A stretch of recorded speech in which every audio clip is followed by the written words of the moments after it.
Only the children of light is gonna understand this.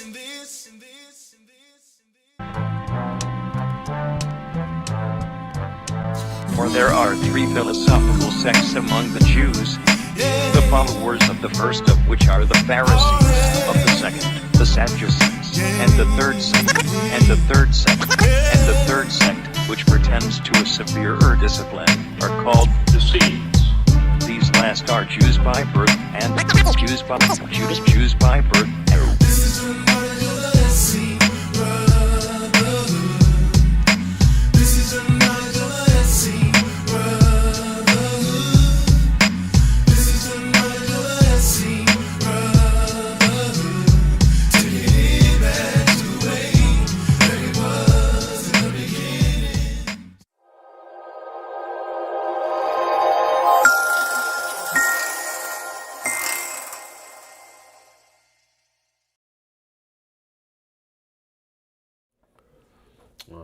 All right. First and foremost, peace and blessings, peace and blessings, peace and blessings. Happy Sabbath, happy Sabbath, happy Sabbath. First and foremost, we want to say all praises be unto the Most High Almighty, Ahaya Yeshaya Christ, our Lord, our God, our Savior, who the world ignorantly calls Jesus Christ. The I Am saves. This is the Essene Community Church of Christ. My name is Archbishop Shamar, And I'm Bishop Michaela. and we be bringing you today's Sabbath report / lesson. And once again, we'll be going into an important topic. All right, we're carrying part 2 of it. It's fallen angels and giants, the revelation of the flesh. All right, part 2. So once again, fallen angels and giants, the revelation of the flesh. And we'll be going through part 2. All right, what we've been doing is showing and going through the history of what transpired before the flood. Why? Because Christ told us, right, as in the coming of man, the Son of Man, all right, as in the days of Noah, so shall it be in the days of the coming of the Son of Man. All right, so in the times that he's coming back, he told us to look to the times of Noah. All right, he used law of nature comparison. Us knowing that there's no new thing under the sun. The same thing that happened under the Old Testament is going to happen under the New Testament. All right. One half of the world where it was destroyed, and then the new half of the world. All right. That the world is always separated into these two things. All right. Good, evil. Light, darkness.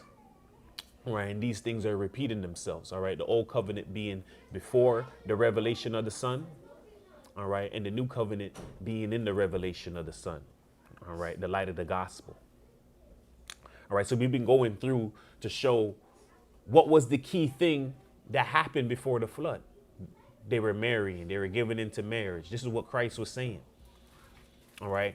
Who was marrying? Who was being given into marriage? Who was doing those things before Noah went on the flood? All right. And when we go and we check out what was happening before that, we realize it was the angels, the watchers, separate from the angels that fell from Satan.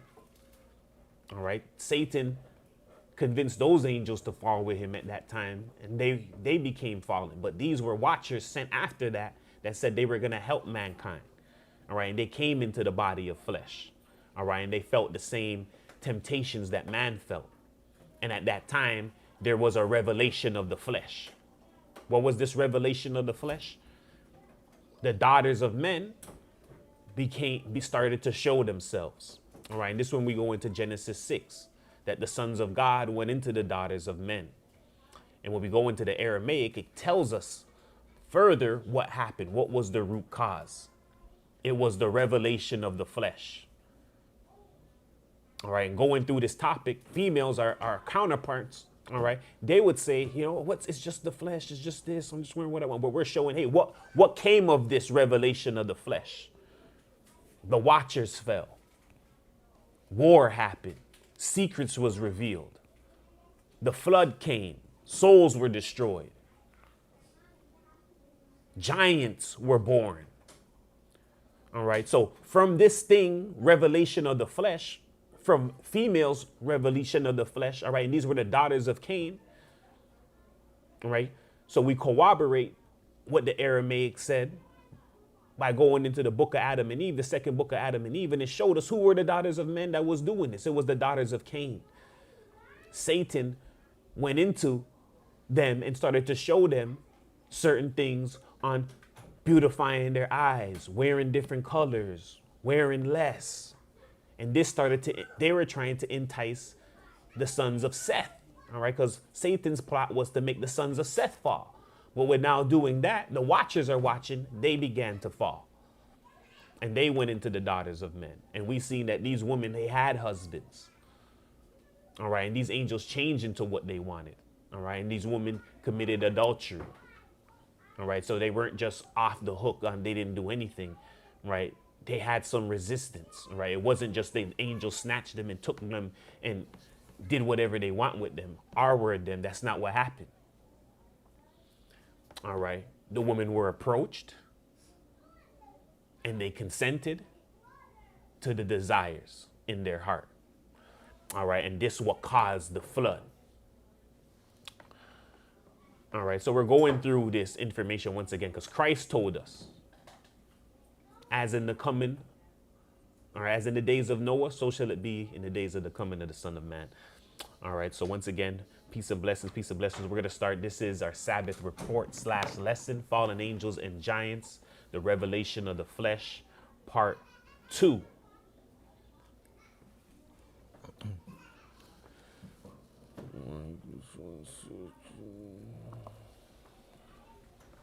All right. So Fallen Angels and Giants, the Revelation of the Flesh. We're at Part 2. And we're going to start at Isaiah 53 and 1.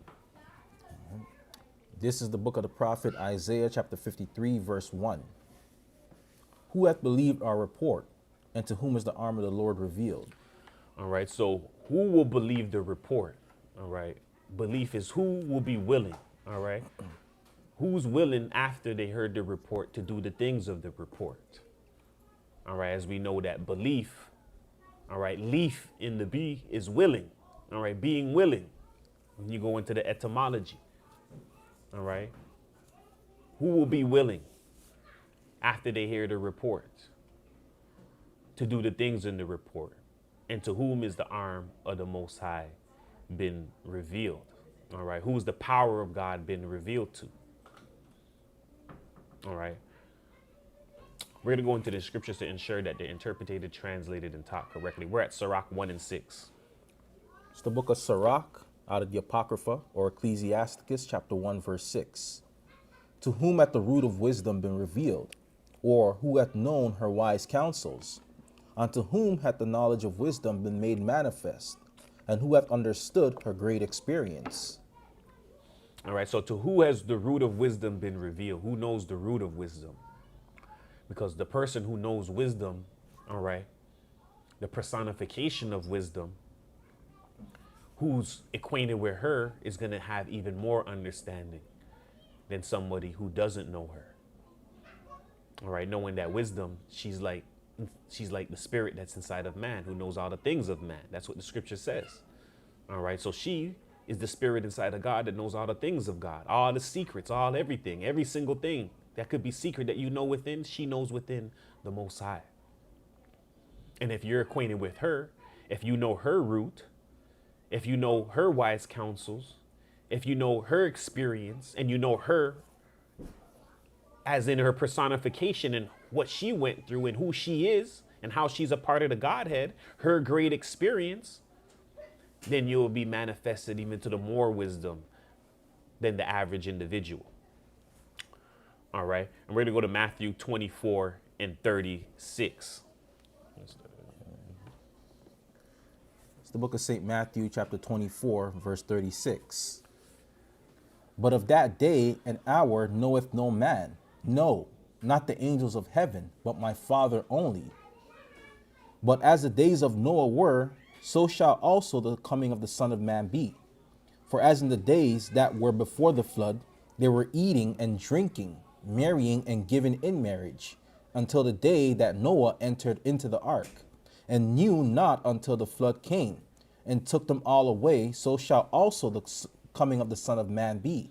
All right. So once again, he told us nobody knows the day, no man knows the hour, no, not the angels, but the Father only. All right, which was a riddle too, because he's the Father. Only the Father knows, but he's in representation of the Father. All right, so it's a riddle because he was in the flesh at that time, saying, "Hey, the Father knows." If you believe he's the Father, then you know he knows. All right, and then he lets you know, hey, but as the days of Noah were, so shall the coming of the Son of Man be. So he's the one that told us, go look to the days of Noah.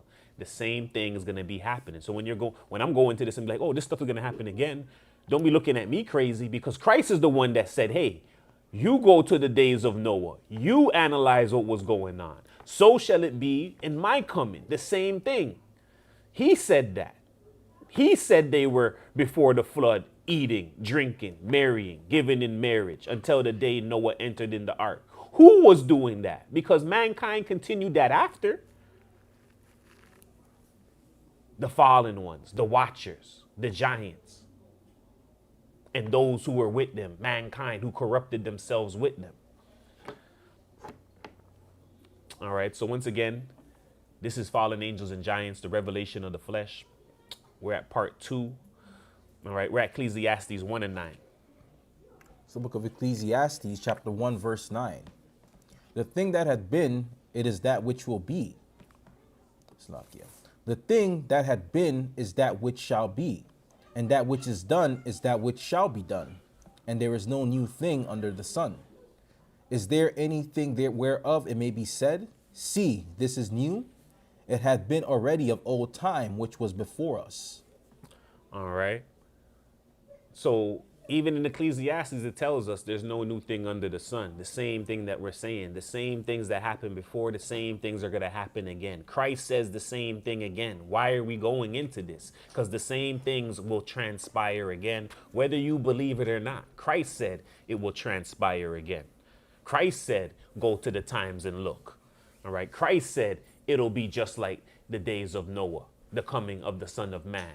He said, go analyze it. He said they were marrying, they were giving in drink, they were doing all these things before Noah went on to the ark. And what was the root cause before the flood? Revelation of the flesh. Sons of God, watchers going into the daughters of men, giants being born, killings happening, flood having to come. All right, so we're going into the lesson. We're at page, all right, we're at page 1 and 9. All right. We're going to start at page 12.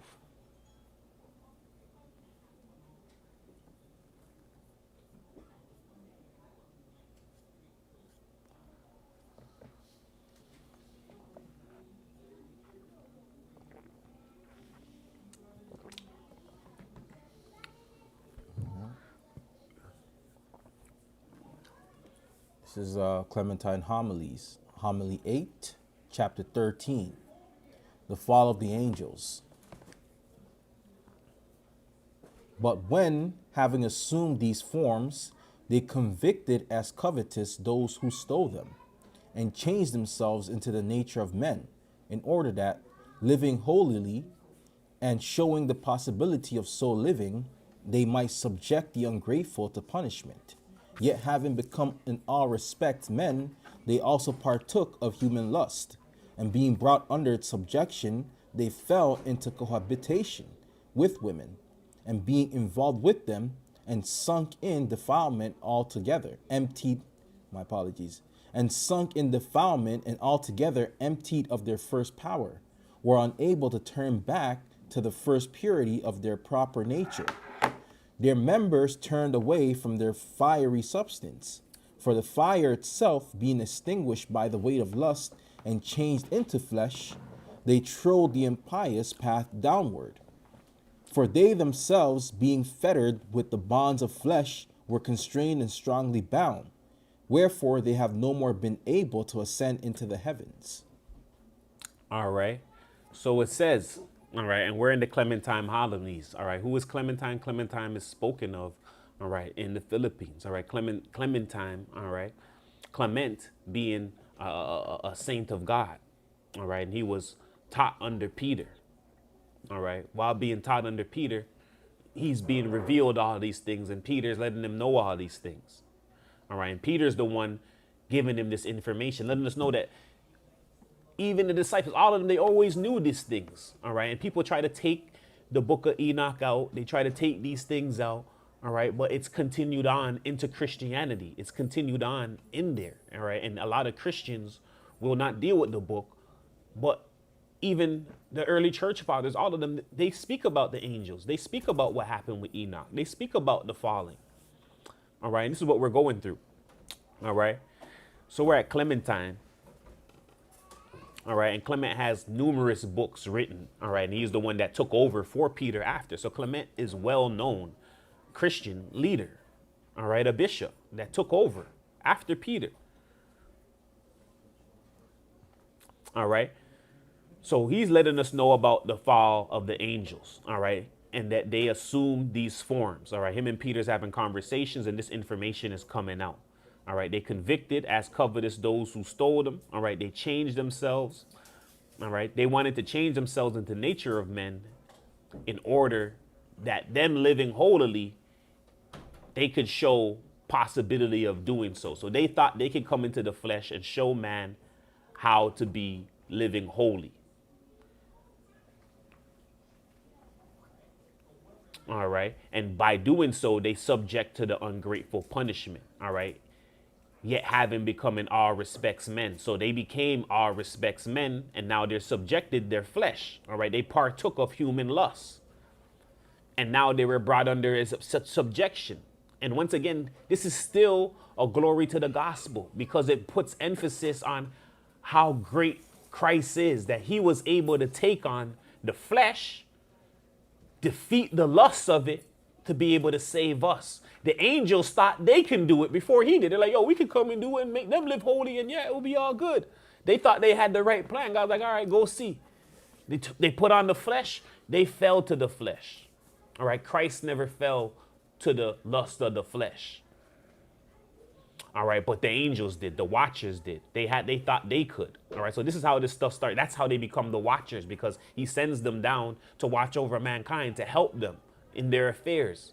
And while doing that, they fall in love with women. And you can see this in the movie City of Angels by Nicolas They Cage. can't return back up after they've gone down. They cannot. Yeah, they can't, right? And that movie depicts a lot of that.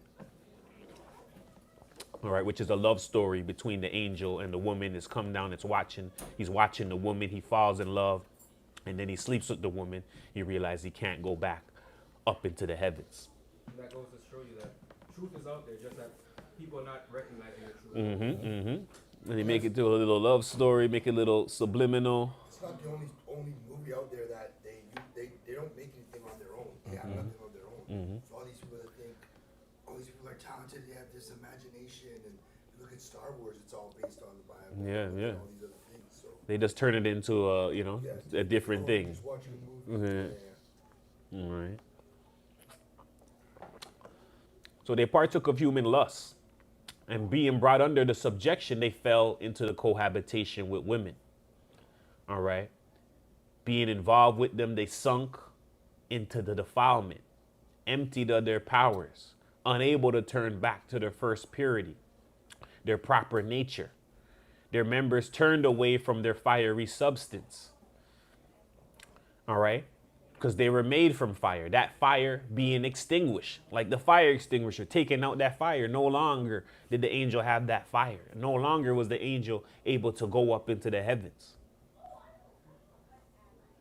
No more being able to ascend into the heavens. All right. And that all came from the lust of human flesh. All right. And all these things are depicted in Greek artifacts, statues, Roman statues, and here is one here with the angel in it being in love with the woman.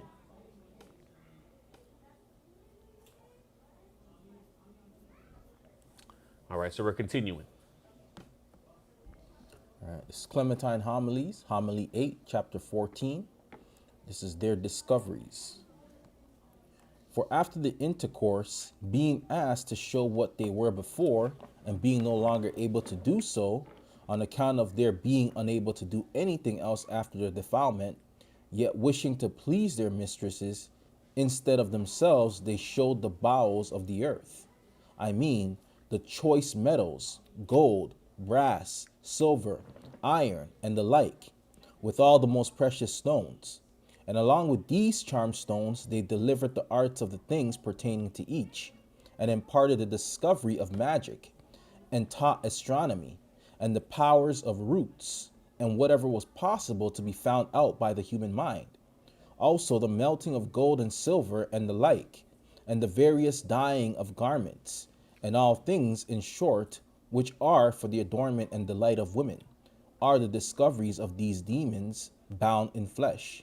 All right. So it says that after their intercourse, all right, the women were like, hey, all right, you're an angel. Show me what you were. Because remember, we're understanding that they are coming in the form of man, beautiful men that beautified these women, that made them commit adultery, that made them sleep with these men. All right, when they had husbands. That's why they're not held. That's why they have to have accountability, because they committed a sin. All right, they weren't forced. They consented. All right. And after now doing that, after the consent, they're asking them questions. Hey, show me what this, show me what you can do. Show me this. Pillow talking. All right. So they're enjoying this moment. It wasn't no, oh, I'm terrified. The angel slept with me. Da, da, da, da, da. And because we're going to see after what happened with the woman, and we don't want them to be like, oh, but why did this happen to them in this? But we're seeing they enjoyed this. They committed the sin. They're asking further questions. They're asking them, yo, show me what you can do. Show me what you know. Show me you as an angel. The angel's realizing he can't go back to being an angel. This is kind of like, it makes me realize that the grass is never greener on the other side began here. Mm-hmm. This is where it started, that mind of thinking. The grass is Oh, yeah. They're like, oh, yeah, I could go and do because it. they left their husband, they thought, oh, this is a better man. Mm-hmm, But it wasn't. Oh, yeah. You know, and then look what happens. All right. All right, so they are unable to do anything after the defilement, yet wishing to please their mistress. So they wanted to please them. And why are they being called mistresses? Because mistresses are women, they're with somebody already. They're married already. These are their mistresses. These are not their wives. These are not the angels' wives. These are their mistresses. So yet wishing to please their mistresses instead of themselves, so they didn't want to please themselves. They weren't pleasing the mistresses. They showed the bowels of the earth. They're like, yo, let me show you. You don't believe I'm an angel? I can't do this, but I can show you the secrets that no man could tell you. I can show you things that no man can show you. I can give you things that no man can give you. You see? All right. So they showed them the choice metals, gold, brass, silver, iron, the like, the most precious stones. Of course, you're my woman. I'm going to show you, yo, the biggest rocks. We going to get that for you. Baguettes and everything. Diamonds are a girl's best friend. Right? Everything. Along with charmed stones. All right. They're showing them everything that appeases the flesh. They delivered the arts of things pertaining to each. So they told the woman the arts of things pertaining to each. This is where we have the root of witches coming from. Everyone knows about witches. This doesn't even have to be in the Bible. All right. You don't have to come to the Bible to hear about witches or stories of witches. All right. This has been in old folklore in all different cultures. All right. Leading on up on down since the flood. All right. And imparted the discovery of magic, taught them magical arts, taught them astronomy, power of roots, whatever was impossible to find out by the human mind. So they were showing them, hey, we're angels. The things you can't find out, the things you don't know, we can tell you. This is how you know we are angels. Also taught them the melting of gold and silver and the like, various dyeing garments, all things in short, which are for the adornment and delight of the woman. So they gave everything to the appeasing of the flesh. The angels already know what women are. They're like, she's the flesh. They already know what she likes. Things of the flesh. All right. And for men, take heed as well. All right. That your woman, she's naturally going to like these things. The angel's like, all right, boom, let's give her surplus of these things. I know exactly what she likes. I know exactly what her flesh needs. And they showed her all of these things. All right. Continue for us. This is Clementine Homilies. This is Homily 8, chapter 15, the Giants. But from their unhallowed intercourse, spurious men sprang, much greater in stature than ordinary men, whom they afterward called giants. Not those dragon footed giants who waged war against God, as those blasphemous myths of the Greeks do sing, but wild in manners and greater than men in size, inasmuch as they were sprung of angels, yet less than angels, as they were born of women. Therefore, God, knowing that they were barbarized to brutality, and that the world would not sufficient to satisfy them, for it was created according to the proportion of men and human use, that they might not through want of food turn contrary to nature, to the eating of animals, and yet seem to be blameless. As having ventured upon this through necessity, the Almighty God rained manna upon them, suited their various tastes, and they enjoyed all that they would. But they, on account of their bastard nature, not being pleased with purity of food, longed only after the taste of blood. Wherefore they first tasted flesh. All right. But it says from their unhallowed intercourse. All right. So it wasn't hallowed. All right. It wasn't holy. It wasn't sanctified. All right. For from that intercourse sprang spurious men. All right. Greater in stature than ordinary men, whom afterwards was called giants. And they weren't dragon footed and all of this. No, they were real men, but just real big men with real brute strength and ability. Some of them said they had 6 fingers and 6 toes. Yes, yes, 2 rows of teeth even. yes. All right. So they did, that didn't come from the springing of them, the different animal ones. All right. Those animals came from splicing, which we're going to get into that. All right. Them sleeping with animals and doing all of those things. All right. But from the intercourse with the woman came natural men. All right. Not natural men, but men. They look like men. They didn't have no, they look like a dragon and this and that. They were men with powers. All right. And that's depicted in the Zeus and the Hercules and all of that stuff in those movies, the demigods. Perseus. All right. So they were sprung from angels, yet they were less than angels, all right, because they were born of woman. They had that flesh on them. All right. The world was not sufficient to satisfy their needs because it was created to our proportion, the proportion of mankind. All right. And so that they might, and God knew this, so that he's not blameless, so that they might not want through food. Because you'd be like, oh, the giants were here. Why didn't God just step in and do something? Why did they turn on mankind? God gave them. All right. God rained down manna for these giants to feed them. He was trying to feed them. He made it taste like anything they wanted it to taste like. All right. But they only longed after blood.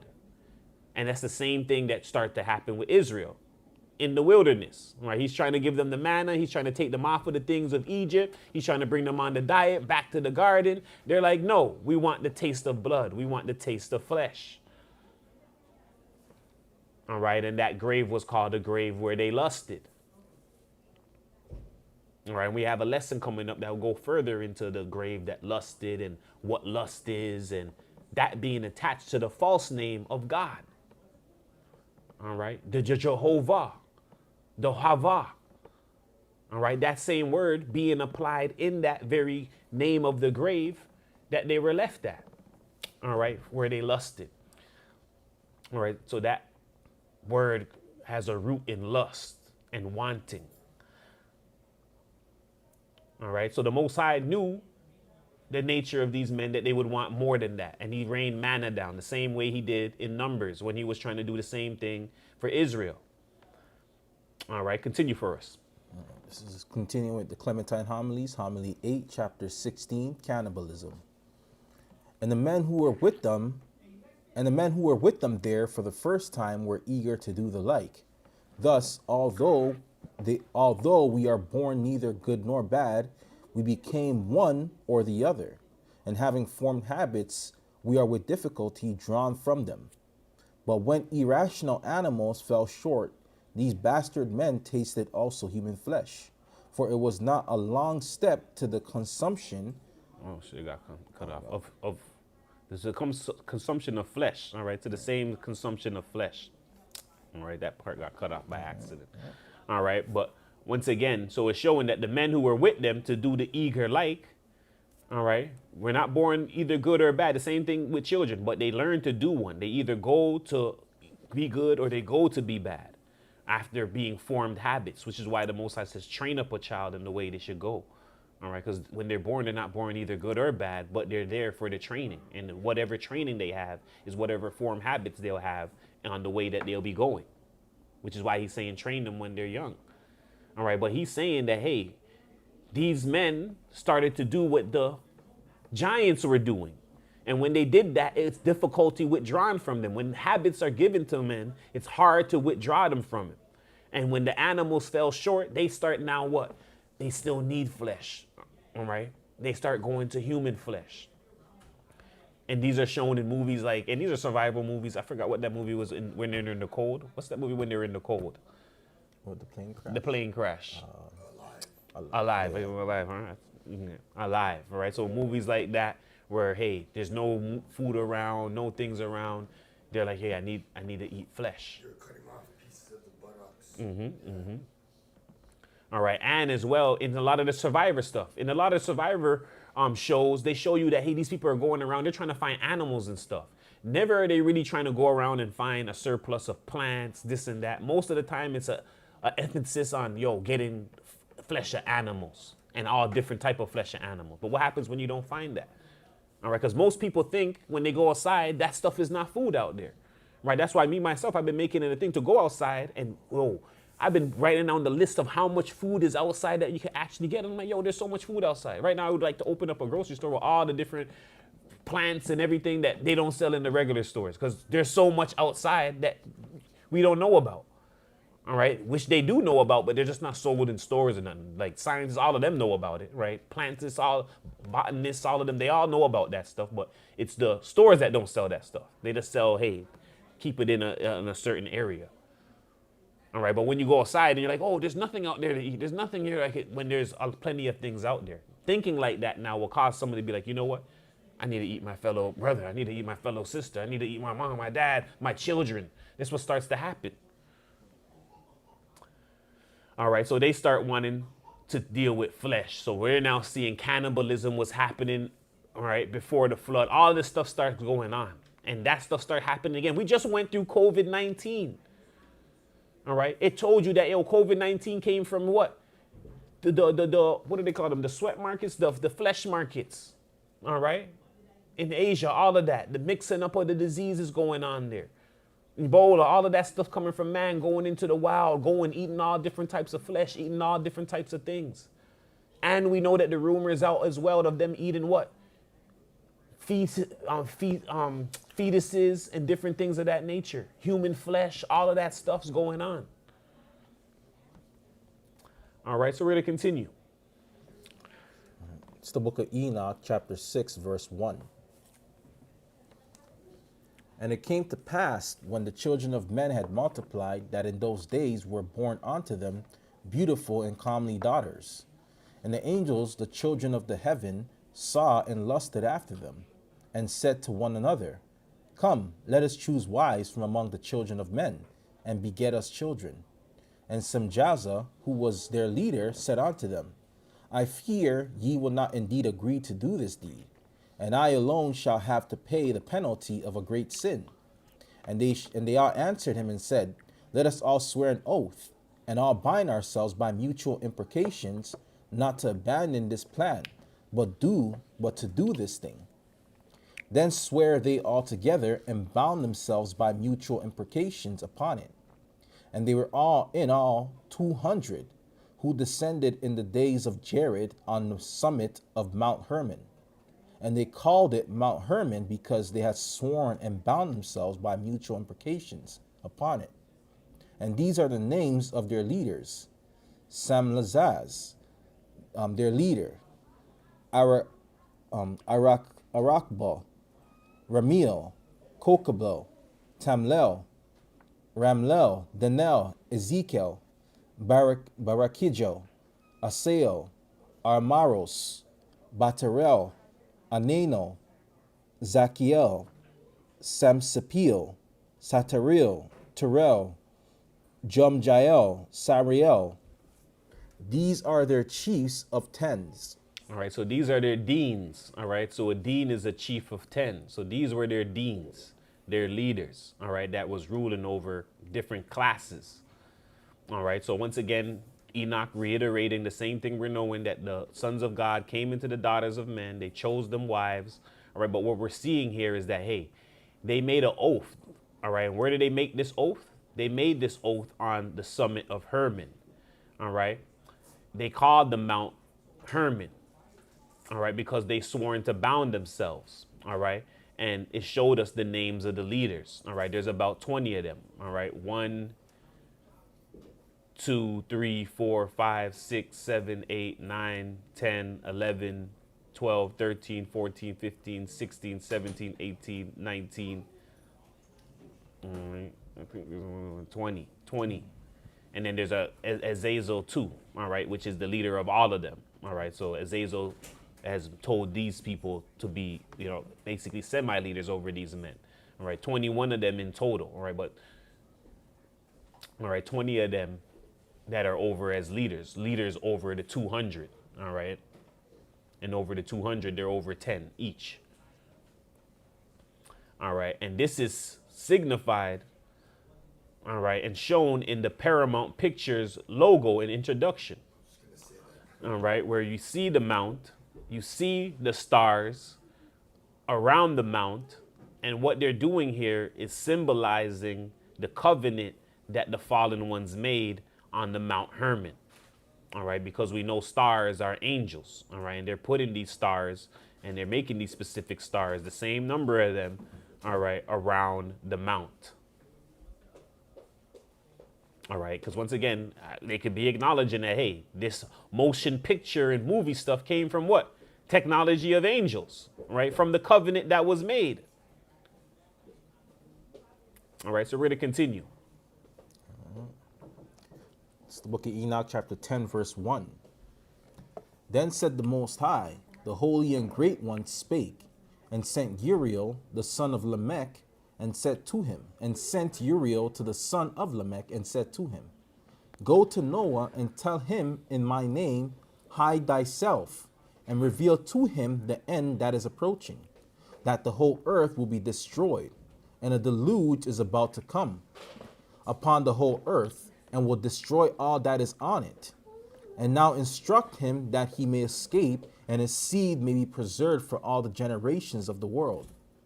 And again the Lord said to Raphael, Bind Azazel hand and foot, and cast him into the darkness, and make an opening in the desert, which is in Dudael, and cast him therein. Place upon him rough and jagged rocks, and cover him with darkness, and let him abide there forever, and cover his face that he may not see light. And on the day of the great judgment he shall be cast into the fire. And heal the earth which the angels have corrupted, and proclaim the healing of the earth, that they may heal the plague, and that all the children of men may not perish through all the secret things that the watchers have disclosed and have taught their sons. And the whole earth has been corrupted through the works that were taught by Azazel. To him ascribe all sin.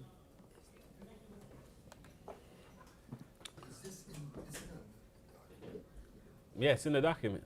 It's in the new one. It's in the chat. All right, so the Most High is speaking, all right, and he tells them what's of all of this. Go hide Noah. Tell him to hide. Reveal to him the end that's approaching, that the whole earth will be destroyed. The deluge is about to come. The world will be destroyed and all that is in it. All right, this is what all us, all right, who are the followers of Christ, this is what we know. This is our secret that we know. We know to hide ourselves. We know to make ourselves what? To put ourselves in the church. Why? Because God is coming to destroy the earth. Why is he coming to destroy the earth? He's coming to destroy the earth with fire. We have been told that. All right. Noah's been told that. All right. Instruct him that he may escape. It's happening now. All right. Where the Holy Spirit is coming and instructing individuals how to escape. by going to what? We went into this in our lesson. The wood of righteousness, by going to the cross. All right. By coming to Christ. All right. The wood of righteousness, symbolized in the old covenant, in the Old Testament, by the Ark of Noah. Now in the new covenant, symbolized by the cross of Christ. All right. And now there was a judgment went out, said to bind Azazel. This is the leader over all those, over the chief deans. This is the leader, Azazel. He bound, they said bind Azazel hand and foot, cast him into darkness, make an opening into the desert, which is in Dudael, and cast him therein. Place upon him rough, jagged rocks, cover him with darkness, let him abide there forever, cover his face that he may not see light. All right, so there's many rumors that, hey, not the pyramid of Giza, one of them, right, but there's three of them there, that one of these pyramids or, you know, somewhere in the desert, he's there and the rocks are over him, right? So we're not saying it is, but just using the image to show that, hey, somewhere he's in the desert with rocks over him. There's rumored to be in one of these pyramids as well. All right, but we're not saying that. We're just showing, hey, what's in the scriptures here. Jagged rocks, right? Rough place, desert, Azazel, binded, all right, somewhere in the desert, all right, will be depicted like this. Rumors are going around that, hey, possibly one of the pyramids, he's inside of there, all right, and this covered him and he's down under beneath in one of them and he can't see the light of day. All right, and this was the sentence gone out to Azazel because Azazel was the leader of all of them and he was the one leading it. So he was basically like a miniature Satan, all right, being the leader of the new ones that fell. So we had Satan that became the leader of the ones that fell at the beginning with Adam and Michael and all of that. And now we have Azazel leading these men to commit sin with the women and him being their leaders and him making the covenant and him telling them, hey, we're going to do this stuff and we're going to make the bond and I'm going to do this and I'm going to make this covenant. So this is like the different factions and hierarchy of this is where you start getting the principalities and where they're all Correct. their evil order to do what they're going to do. Correct. This is what a lot of the secret societies are modeling themselves after, knowingly and unknowingly. All right, and just like you said, the different factions. These angels had nothing to do with Satan. Maybe they grouped up now, but at this time they were separate. All right, so just making that distinction that these angels weren't the ones in the beginning that fell with Satan. Azazel was the new leader of them, and that's why he got a severe punishment where he's now being chained in darkness and rocks put over him. All right, so we're going to continue in Enoch 7 and 2. It's the book of Enoch, chapter 7, verse 2. And they became pregnant, and they bare great giants whose height was 3,000 ells, who consumed all the acquisitions of men. And when men could no longer sustain them, the giants turned against them and devoured mankind. And they began to sin against birds and beasts and reptiles and fish, and to devour one another's flesh and drink the blood. Then the earth laid accusation against the lawless ones. All right, so once again, they became pregnant. They bare great giants whose height was 3,000 ells, who consumed all the acquisitions of men. They were eating all the food of men. And we spoke about this last week, right? The jolly green giant. All right, fee, fi, fo, fum. Jack and the giant beanstalk. Jack and the beanstalk, yes. All right, Jack and the beanstalk, all of that stuff. All right, fee, fi, fo, fum. What did it say? I smell the Blood of an Englishman. blood of the Englishman. All right. Bones to make my bread. All right, so they're showing you this was the attitude of the angels. All right, I mean, not the angels, the giants, and how they were vicious. All right, and once again, they began to sin against birds, beasts, reptiles, flesh, to devour one another's flesh, to drink blood. The earth laid accusation against the lawless ones. All right, so they were sinning against birds. What is the sin? Sin is, sleeping with birds, doing different. That's the sin. When you go to it, what's the sin that we could do to animals? The number one mention, bestiality. I think it's also possible, too, they had the technology to take the DNA. Well, not the technology, but the means to somehow take the DNA. Like what they're doing Oh, now, definitely. They have spider goats. These goats, you can look them up. They milk the goats, and webbing comes out of their milk, out of wow. their teeth. So that's not new. They were doing that back then. So they must have had a way to learn how to splice a animal with more primitive ways and not having the technology. Now they can do it easier. But I've even seen a guy take a egg and hold it and cut just the top and put different fluids in it, and the egg starts. There's a baby chick starts growing in it, right? So, yeah, they must have had certain incubators or things like that. Yeah, it says even in the scripture, I believe it was in Clement, it was saying that, the angels taught them everything where even the human mind, the things that it was impossible for the human mind to fathom. The giants were teaching mankind all these things. So I feel like even with Enoch, it's just probably an overview, but there was more, intricate things that the angels taught mankind that's not And I mentioned. think they were doing Yeah. bestiality as well too. I think they were doing sexual lewd acts with animals. Yeah. Yes, yes, it was Well, it's come still up. going on today. People still doing that, yeah. All right. So let's continue. All right, we're now going into the book of Jasher. All right, so we're now going into what happened with the sin against the birds, the beasts, the reptiles, the flesh. All right, so it says they sinned against them and they devoured one's flesh. So first is the sin against them, and then it's and they devoured one another's flesh and drank the blood. But the sin that we're saying against them is this sexual sin, all right, that they started to commit. And then this splicing of the animals as well. That's creating big now animals, which we all know. They teach you that in school, dinosaurs, all of that. But they don't teach giants, but they teach the dinosaurs. All right. Every child knows dinosaurs. All right. So we're at Jasher 4 and 17. And once again, Jasher is mentioned, all right, in the scriptures. It's the book of Joshua, All chapter. right. Yeah. In Samuel. I think this is Samuel. All right. I'll continue for us. It's the book of Joshua, chapter 4, verse 17. And every man made unto himself a god, and they robbed and plundered every man his neighbor as well as his relative. And they corrupted the earth, and the earth was filled with violence. And their judges and rulers went to the daughters of men and took their wives by force from their husbands according to their choice. And the sons of men in those days took from the cattle of the earth, and the beasts of the field, and the fowls of the air, and taught the mixture of animals of one species with the other, in order therewith to provoke the Most High. And the Most High saw the whole earth, and it was corrupt, for all flesh had corrupted its ways upon earth, all men and all animals. And the Most High said, I will blot out man that I created from the face of the earth, yea, from man to the birds of the air together with the cattle and beasts that are in the field, for I repent that I made them. And all men who walked in the ways of the Most High died in those days, before the Most High brought the evil upon man, which he had declared. For this was from the Most High, that they should not see the evil which the Most High spoke for concerning the sons of men. And Noah found grace in the sight of the Most High, and the Most High chose him and his children to raise up seed from them upon the face of the whole earth. All right. So once again, the dinosaurs. All right. And we're zooming in on that. The dinosaurs, how did they come about? All right. First of all, it says every man made himself unto a god, made himself a god. They robbed and plundered every man his neighbor as his relative. So all these giants were making themselves into gods. They robbed and plundered every man his neighbor.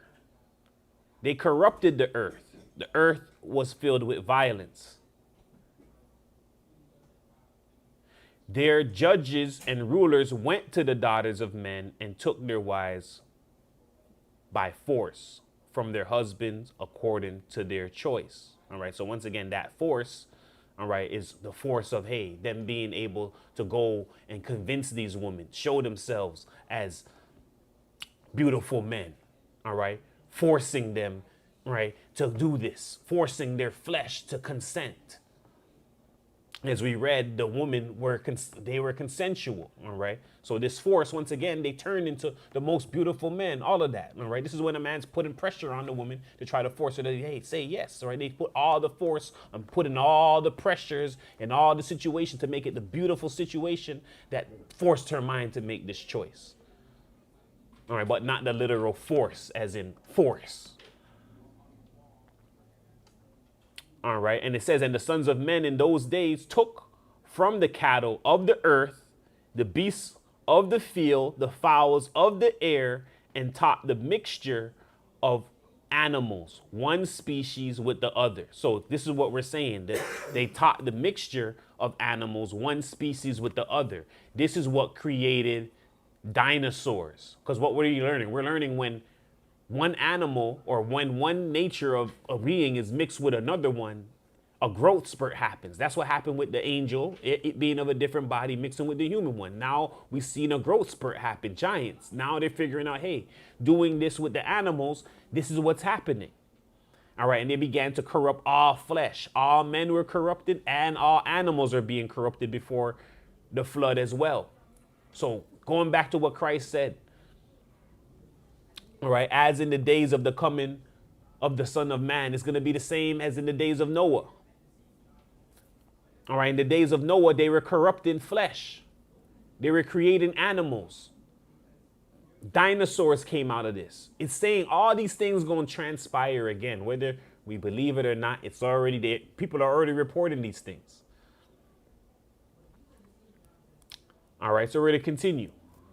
All right, and this came to be why the Messiah started to bring the flood about. Everyone's corrupting themselves. Animals corrupted themselves. Things being defiled. Everything being eaten. Everything on the earth being eaten. All right, the giants and the angels causing havoc. Mankind corrupting themselves. It was all madness. And the number one thing, revelation of the flesh. The number two thing, eating of the flesh. All right, so we're at Jubilees 5:1. It's the book of Jubilees, chapter 5, verse 1.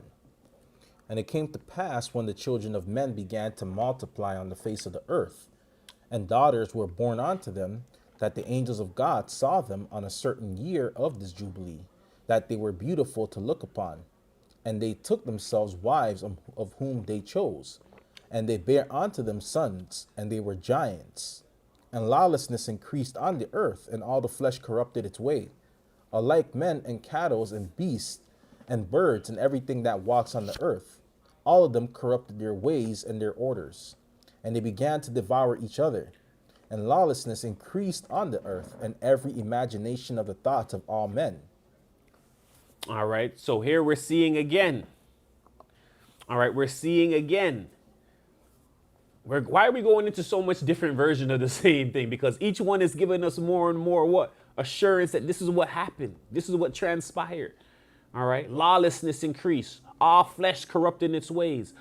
Alike men, cattle, beasts, birds, everything that walks on the earth. All of them corrupted their ways and their orders. Dinosaurs, giants.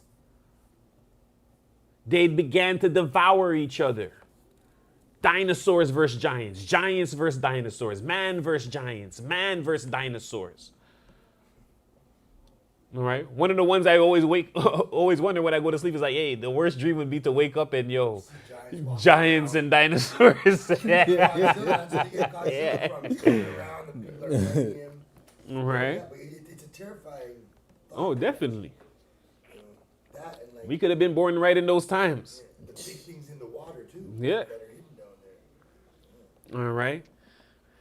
So this is what was going on. Imagine living amongst this time and seeing this rampage and warfare and giant things and big humans and big animals, and they're fighting each other. They're going to the death. And we're going to see furthermore that, there was so much fighting. War happened. That's why Christ is saying the same thing going to happen again. War going to happen again. All hell breaking loose.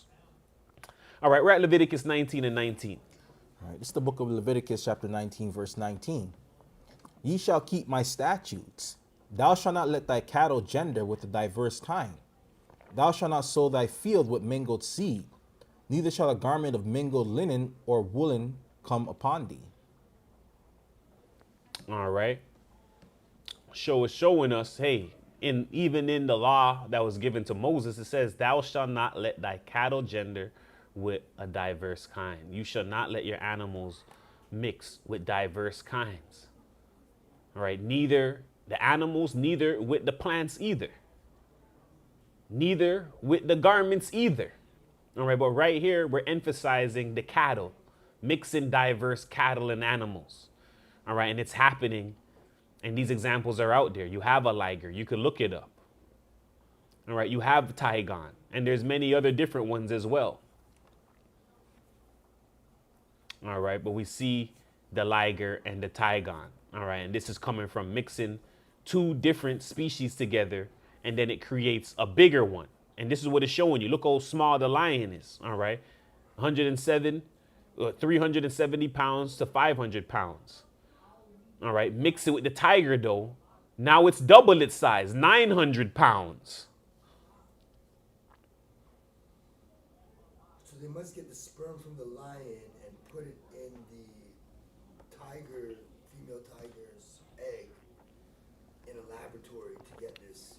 Oh, definitely. I don't think that a lion and a tiger could have intercourse and create. No, it doesn't happen. They So, have to doctor it. so this is happening as well right now with dogs. This is the first one to start happening to. People are doing it right now with the dogs that they have. Most people see these small dogs and everything. They're like, oh, these dogs must go and mate with each other. No, these people are, and I'm seeing a lot of these ads out there saying, hey, I got a stud here, right? We could pump him up and you could get the seed and you could go do what you need to do.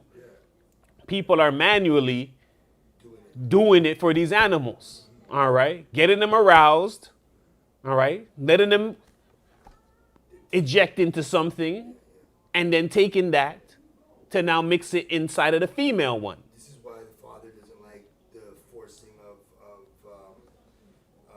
disorder, because it's like you're forcing the natural thing for that to continue. Correct. People don't see how bad it is. And they usually have some different disorders, or usually smarter, they're different things, and their lifespan is shorter. So there's other things that come with this look. They have these other different disabilities. Like pups can't breathe properly. Yeah, a lot of stuff started happening with them. All right, so continuing. We're at Joshua 61 and 14. It's the book of Joshua, chapter 61, verse 14. And it was one day that Zepho lost a young heifer, and he went to seek it, and he heard it lowing round about the mountain. And Zepho went and he saw, and behold, there was a large cave at the bottom of the mountain, and there was a great stone there at the entrance of the cave. And Zepho split the stone, and he came into the cave, and he looked, and behold, a large animal was devouring the ox. From the middle upward it resembled a man, and from the middle downward it resembled an animal. And Zepho rose up against the animal and slew it with his swords. And the inhabitants of Chittim heard of this thing, and they rejoiced exceedingly, and they said, what shall we do unto this man who has slain this animal that devoured our cattle? All right, so Zepho, all right, which is from the family of Esau, all right, he's now up in Asia, all right, helping Japheth and them, all right, and he's going through a cave, all right, and he split the stone. He came into the cave and he looked, and a large animal was devouring an ox, and he's seeing it, and he's seeing from the middle upward it resembles a man, but from downward it resembles an animal. All right, and he rose up and he slew it. All right, and the children of Chittim, all right, they were excited for that. All right, and Chittim, when you go into the Aramaic and all of that, they say that's modern day China. All right, so he was renowned. So we're showing the same thing here. All right. These are all depicted in depictions and statues. Do people believe them? Going back again into the movie, the children's movie, Percy Jackson, lightning thief of the lightning rod thief. Something it's called like that. All right, but in that same thing, they have these people in society. And I think there was a black guy, I forgot he's in many movies, this black young guy that's in the movie. He's in many different movies, but he's this same thing here. Yeah. Yeah, he's half goat, half man. Pan is known for Satyr. Yeah, satyr, Yeah, yes. satyr. having sex with everybody. Yeah, everything. That's what they do. All right, so they're called satyr, and they're also called centaur. All right, so a centaur. All right, or they're called satyr. Bishop was saying, but this is what they look like. All right. And in that movie, Percy Jackson, the whole point of it was that they're still in society. So in that movie that they're showing children, they're showing it in modern day time that they're still in society, but now they're able to, oh, it's in the wheelchair. It has this, like it has excuses to hide its different appearances and cosmetics. And we're in a world right now, they can easily go and put this on, put that on, all of these different stuff Yeah, and hide the people. Yeah. and hide certain things, attributes that would be on them. So Not to mention the advanced science that they have that they're not giving out. So then even more than we, right? right, so this movie, once again, showing it how in modern day time these same animals are out there. Then in the same movie too, they showed a whole area where they live separate from people. So they live separate from people where they're like, yo, they can't be shown to mankind because they all know how mankind is. They'll go crazy, they'll go this. So there's an agreement for them to be living in a separate area. And once again, this is all being shown in a children's movie, not even an adult movie. All right, but if you want to go watch it, go watch it. It's called Percy Jackson, Lightning Rod Thief. All right, in that movie, it depicts the fallen ones and them living in society in modern day times. All right, we're at Enoch 65 and 6. It's the book of Enoch, chapter 65, verse 6. And a command has gone forth from the presence of the Lord concerning those who dwell on the earth, that their ruin is accomplished because they have learnt all the secrets of the angels, and all the violence of the Satans, and all their powers, the most secret ones, and all the power of those who practice sorcery, and the power of witchcraft, and the power of those things who make molten images for the whole earth, and how silver is produced from the dust of the earth, and how soft metal originates in the earth. From lead and tin are not produced from the earth like the first. It is a fountain that produces them, and an angel stands therein, and that angel is preeminent. All right, so it shows us, all right, that what happened, all right, the secrets that were shared, all right, that with mankind, what were they? They learned all the secrets of the angels, all right, on the earth, that their ruin is accomplished because of these secrets of the angels. All the violence of the Satans, the deceivers, all their powers, the most secret ones, all right, all the power of those who practice sorcery, the power of witchcraft, the power to make molten images for the whole earth, idols, how silver is produced from dust, how soft metal originates in the earth. All right, these are the things they're using in the dental stuff and all of that, in the water, with the pipes, with everything, in the food, all right, to put these metals into us.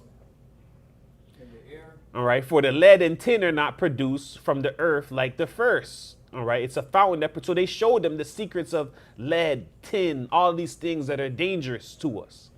People just think that, yeah, that where he's like, we taught men to make swords to kill each other with the metal. It's not there. It's just that everything you just said too. All right, so we're at Enoch 69 and 1. It's the book of Enoch, chapter 69, verse 1. And after this judgment, they shall terrify and make them to tremble, because they have shown this to those who dwell on the earth. And behold the names of those angels, and these are their names. The first of them is Samjaza, the second Artakepha, and the third Armin, the fourth Kokabel, the fifth Turiel, the sixth Rumjo, the seventh Denjal, the eighth Nikhil, the ninth Barakel, the 10th Azazel. All right, and before you, that 10th one, there's two Azazels in here. They're being mixed up. If you went to the first one, you'll see it's Aziel. And in here, it's Aziel and Azazel, but in here, there's two Azazel, which is really Aziel, and then Azazel, which is the main leader of all of them. All right, but continue for us. The 11th Armoros, the 12th Batarjal, the 13th Busa Sijal, the 14th Hananel, the 15th Turel, the 16th Simapisio, the 17th Jethro, the 18th Tumael, the 19th Turel, the 20th Rumael, and the 21st Azazel. And these are the chiefs of their angels and their names, and their chief ones over hundreds and over 50s and over 10s. All right, so these were deans. So when they're placed like that, they're deans that are been placed over these different sets of men. All right. These what do they call them? Numbers over hundreds and fifties and tens. All right. But D means chief over 10, but it could be chief over 10, 50, 100, but they're chief over these certain individuals. All right. So we're going to continue. All right. We're at Enoch 69 and 4. It's the book of Enoch, chapter 69, verse 4. The name of the first, Jechan, that is, the one who led astray all the sons of God and brought them down to earth and led them astray through the daughters of men. All right. So they're now going through the different angels and showing you which each one of them gave to society. All right. So Jacquan, he's the one that led astray all the sons of God and brought them down to the earth and led them astray through the daughters of men. So Jacquan is the one that said, let's go, let's lead the woman, let's go and do this thing, let them astray through the daughters of men. All right, continue. It's the book of Enoch, chapter 69, verse 5. And the second was named Asbiel. He imparted to the holy sons of God evil counsel and led them astray so that they defiled their bodies with the daughters of men. All right, so the second was Asbiel. He imparted to the holy sons of God evil counsel. So he is the one that, all right, this guy came with the plan. Then they went and took counsel. Who was the councilman? Asbiel. Asbiel said, this is a good thing to do. So he's like, this is good. They took counsel from someone. This is how you know, wait a minute. The angels are still taking counsels to do the wickedness. All right, the individual who is their counselor is the one that advised them wrong. This is why he's being punished as well. All right, so even the sons of God know that, hey, everything we do, we have to have someone that we go take counsel with. Even in this situation, they're taking a counsel in the midst of this. The counselor is like, you know what? The guy could be right. This could be a good thing that we can do. And that counsel led them to further go and do what they're doing. All right, continue for us. It's the book of Enoch, chapter 69. Quick question. Seeing that they were taking counsel, if he had decided not to, they would have ceased at that point. They would have ceased because they're listening to counsel at that moment. Right? Their counsel led them astray. Right? Where there is no counsel, the people fall. That's what the scriptures say. All right, so continue for us. It's the book of Enoch, chapter 69, verse 6. And the third was named Gadriel. He it is who showed the children of men all the blows of death. And he led astray Eve, and showed the weapons of death to the sons of men, the shield and the coat of the male, and the sword for battle, and all the weapons of death to the children of men. And from this, and from his hand, they have proceeded against those who dwell on the earth from that day and forevermore. All right, so Gadriel, he showed, all right, he it is who showed the children of men all the blows of death, right? Led astray Eve, showed the weapons of death to the sons of men, the shield of coat of male, the sword for battle, all the weapons of death to the children of men. All right, continue for us. Verse 8. And the fourth was named Penumu. He taught the children of men the bitter and the sweet, and he taught them all the secrets of their wisdom. And he instructed mankind in writing with ink and paper, and thereby many sin from eternity to eternity and until this day. For men were not created for such a purpose, to give confirmation to their good faith with pen and ink. For men were created exactly like the angels, to the intent that they should continue pure and righteous. And death, which destroys everything, could not have taken hold of them, but through this their knowledge that they are perishing. And through this power it is consuming me. And the fifth was named Kazdijah. This is he who showed the children of men all the wicked smitings of spirits and demons, and the smitings of the embryo in the womb, that it may pass away, and the smitings of the soul, the bites of the serpent, the smitings which befall through the noontide heat, the son of the serpent named Tabaet. And this is the task of Casbiel, the chief of the oath which he showed to the holy ones when he dwelt high above in glory, and its name is Beka. This angel requested Michael to show him the hidden name, that he might enunciate it in the oath, so that those might quake before that name and oath, who revealed all that was in the secret to the children of men. And this is the power of this oath, for it is powerful and strong. And he placed this oath, Akai, in the middle of in the hand of Michael. And these are the secrets of his oath, and they are strong through his oath. And the heaven was suspended before the world was created forever. All right, so here we're seeing Philumu. He's teaching the men bitter and sweet. He taught them all the secrets of their wisdom. He instructed mankind in writing ink and paper, all right, whereby man sinned from eternity to eternity, all right, sinning through ink and paper, being able to write different things, spells, write out what they're saying, all right. For men were not created for that purpose, all right, to give confirmation to their good faith with pen and ink, all right. So it says it was all for, that wasn't what men were created for, all right. Angels, they don't write down like that, all right.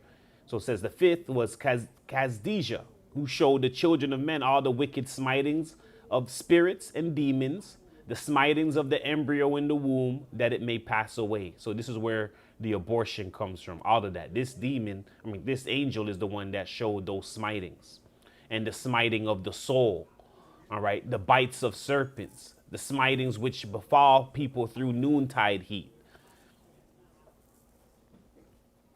All right. And then we have Casbiel, all right, who asked for the hidden name that he might enunciate it in the oath. So they even used the Most High's name in the oath to make it powerful and binding. All right. So we're going to go now and continue. We're at Enoch 1. We're at Enoch 10 and 9. It's the book of Enoch, chapter 10, verse 9. And to Gabriel said the Lord, proceed against the bastards and the reprobates, and against the children of fornication, and destroy the children of fornication and the children of the watchers from amongst men, and cause them to go forth. Send them one against the other, that they may destroy each other in battle. For length of days shall they not have. All right. So one of the sentences on them, all right, because once again, to Gabriel says the Most High, all right, proceed against the bastards. Why? What is a bastard? Those who are born out of wedlock, all right, those who are born through fornication.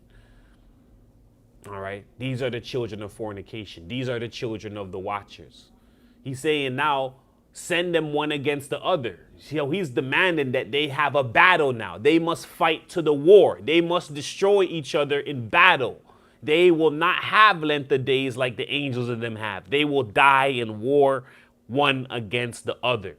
And this is where we have movies that are depicting those things, like Clash of the Titans. All right, and this is where they spoke of that in the Greeks and the Clash of the Titans. They're using these, some different beings in there as well, that they're saying that, hey, those weren't coming from what happened with man and woman.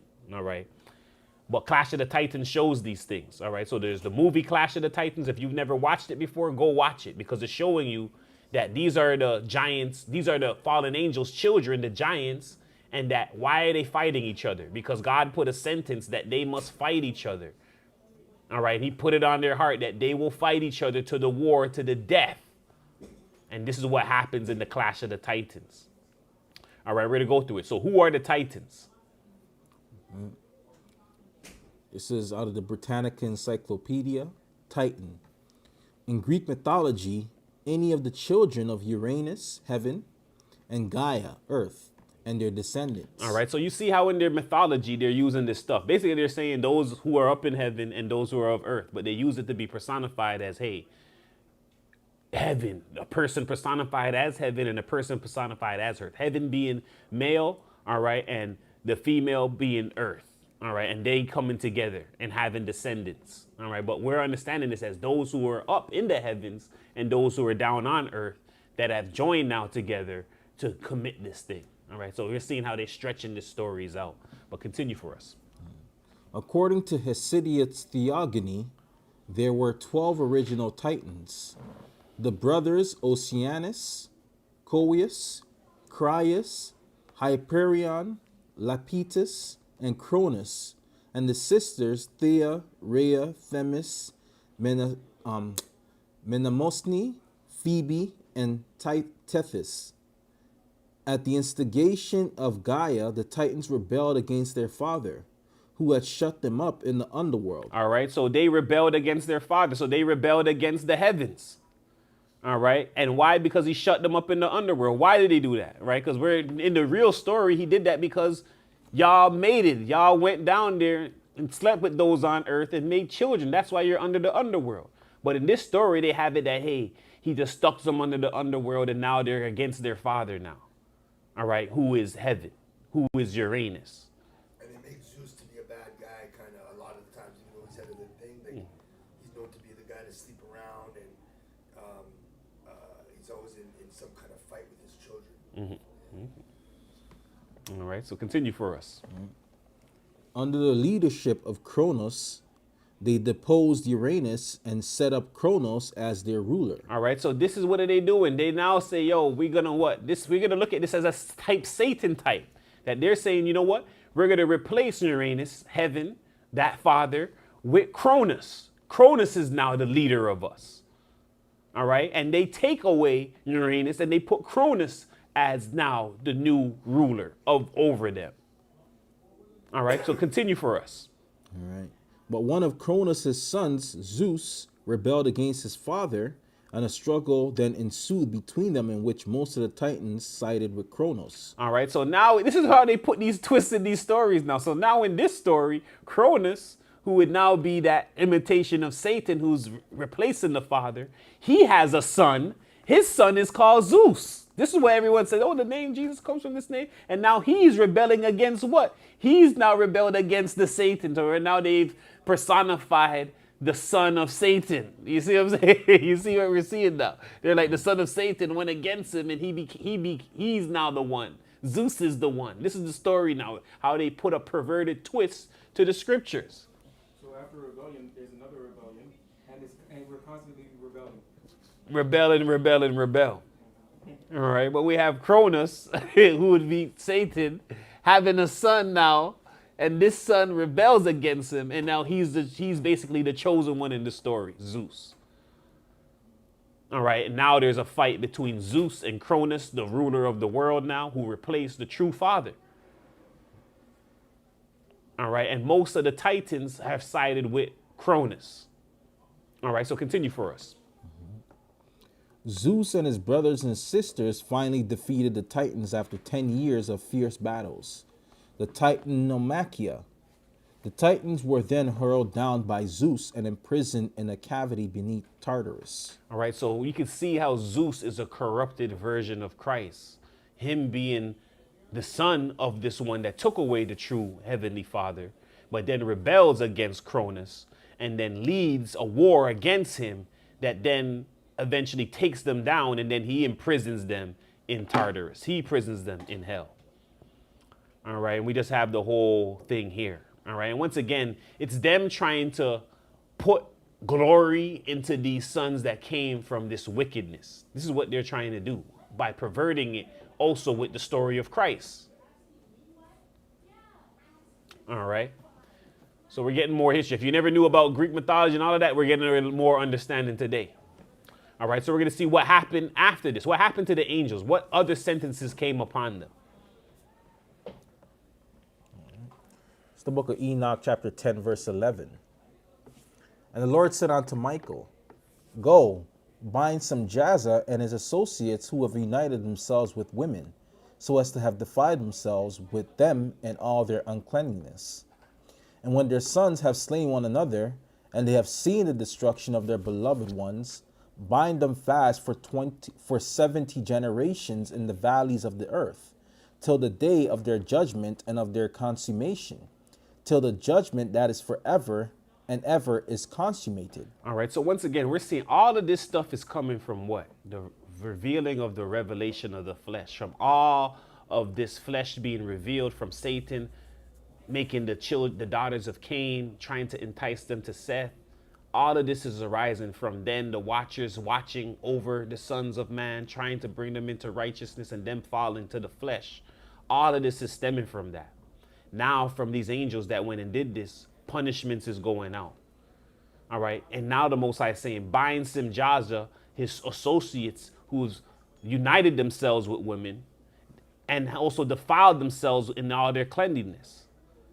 All right. And when their sons have slain one another, so when this clash of the titans, when this clash of the giants happens, and they have seen the destruction of their beloved ones, so these angels had to watch their sons kill each other in battle instead of watching them grow. All right. After that happened, after they witnessed that, the Most High is saying, bind them now for 70 generations in the valleys of the earth till their judgment and their consummation. So they were bound now for 70 generations. So they eventually get released after 70 generations. We'll see when that is. All right. But it says in those days they shall be led off to the abyss. All right. And the prison in which they shall be confined forever. Now they'll be gone forever. And whosoever shall be condemned will be destroyed from there, be bound together with them. So whoever is doing whatever you're doing and all that sin, you'll be bound with them and destroyed with them. This is why these angels are trying to bring mankind down with them. And the Most High will destroy all the spirits of the reprobate, all right, and all the children of the watchers, because they have wronged mankind. So those who are reprobate of mankind, those who are the children of the watchers, all of them will be destroyed together because of the wronging of mankind. And the Most High will destroy all the wrong from the face of the earth, and let every evil work in the earth come to an end.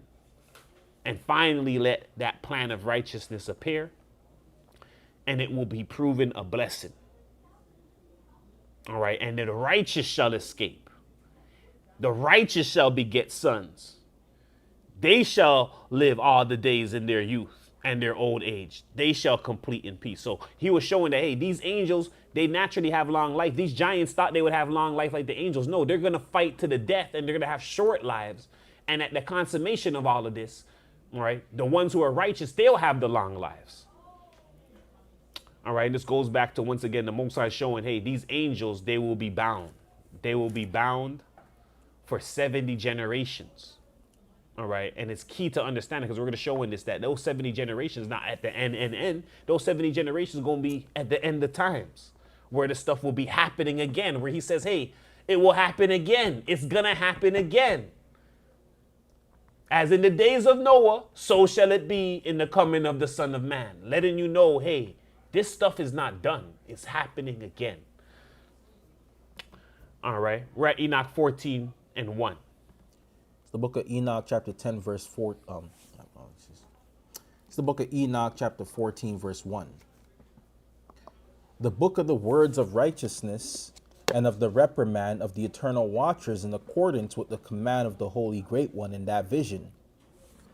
I saw in my sleep what I will now say with the tongue of flesh, and with the breath of my mouth, which the Great One has given to men to converse therewith and understand with the heart. As he has created and given to man the power of understanding the word of wisdom, so hath he created me also and given me the power of reprimanding the watchers, the children of heaven. I wrote out your petition, and in my vision it appeared thus, that your petition will not be granted unto you throughout all the days of eternity, and that judgment has been finally passed upon you. Yea, your petition will not be granted unto you. All right. So once again, we're seeing Enoch. All right. It was given. All right. The reprimand of the eternal watchers. All right. And reprimand, the first time I heard that word, I was in court. And I'm like, what's reprimand? They're like, it means you're going back. All right. You're being taken. All right. You're being held. All right. So these are court words being used here. All right. The reprimand of the eternal watchers. All right. And we could actually, let's see, we can get that real quick. Reprimand. What was it again? Reprimand, severe reproof, one given by a magistrate or authority for a fault. Reproof, fault to be checked. All right, to check, to confine, to restrain. So they're saying they're going to restrain you. They're going to hold you. They're going to confine you. To hold back. All right, that's what reprimandus is, to hold back. So I remember being in there. I'm like, yo, what's reprimand? They're like, yo, rather you being held back.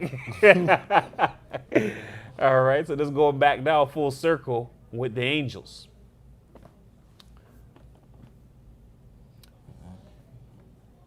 All right. So the reprimand is being held back. They're being held back. All right. And the severe reproof coming from a magistrate. And this is what was coming from the Most High. All right. And Enoch saying he saw in his sleep that he will now say with the tongue of flesh and with his breath of mouth. So he's seen something in his sleep. And now he's saying, yo, I'm going to say it with my tongue of flesh and my breath of mouth. The Great One has given men to converse therewith and to understand with the heart. He has given and he has created and given to man the power of understanding the words of wisdom. And so has he created me also and given me the power to reprimand the watcher. So he's like, yo, God in this dream, he's telling me and giving me the power and told me, he showed me something in my dream, which now I'm saying with my words. And he's telling me, yo, he's giving me power to reprimand the angels, the watchers, the children of heaven.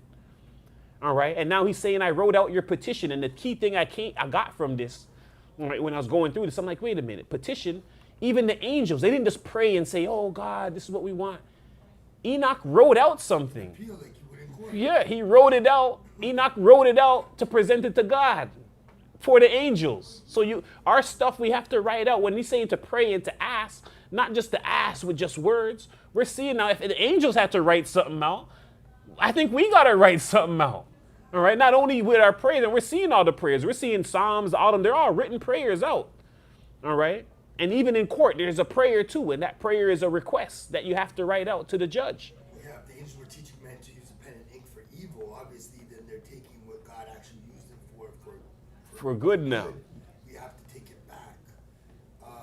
It's funny because this is all a court thing. It's like Enoch, it's like the lawyer at the time representing Christ, goes to the Father, tries to get an appeal, gets revoked, right? And they're reprimanded into custody. They're detained into custody right now until trial and judgment. Correct. Till trial and judge, till the death penalty. Get bail. They're in prison till the death penalty. So it's the same thing we're saying. You could be in prison up until the leading point of the death penalty. Death row. They're on death row right now. Correct. They've already been judged. They've already been judged. So, right, he said, I wrote out your petition, and in my vision it appeared thus, that your petition will not be granted, all right, throughout all the days of eternity. So God has denied this petition, all right? The chief magistrate of the world has denied this petition. Judgment has been finally passed on to you.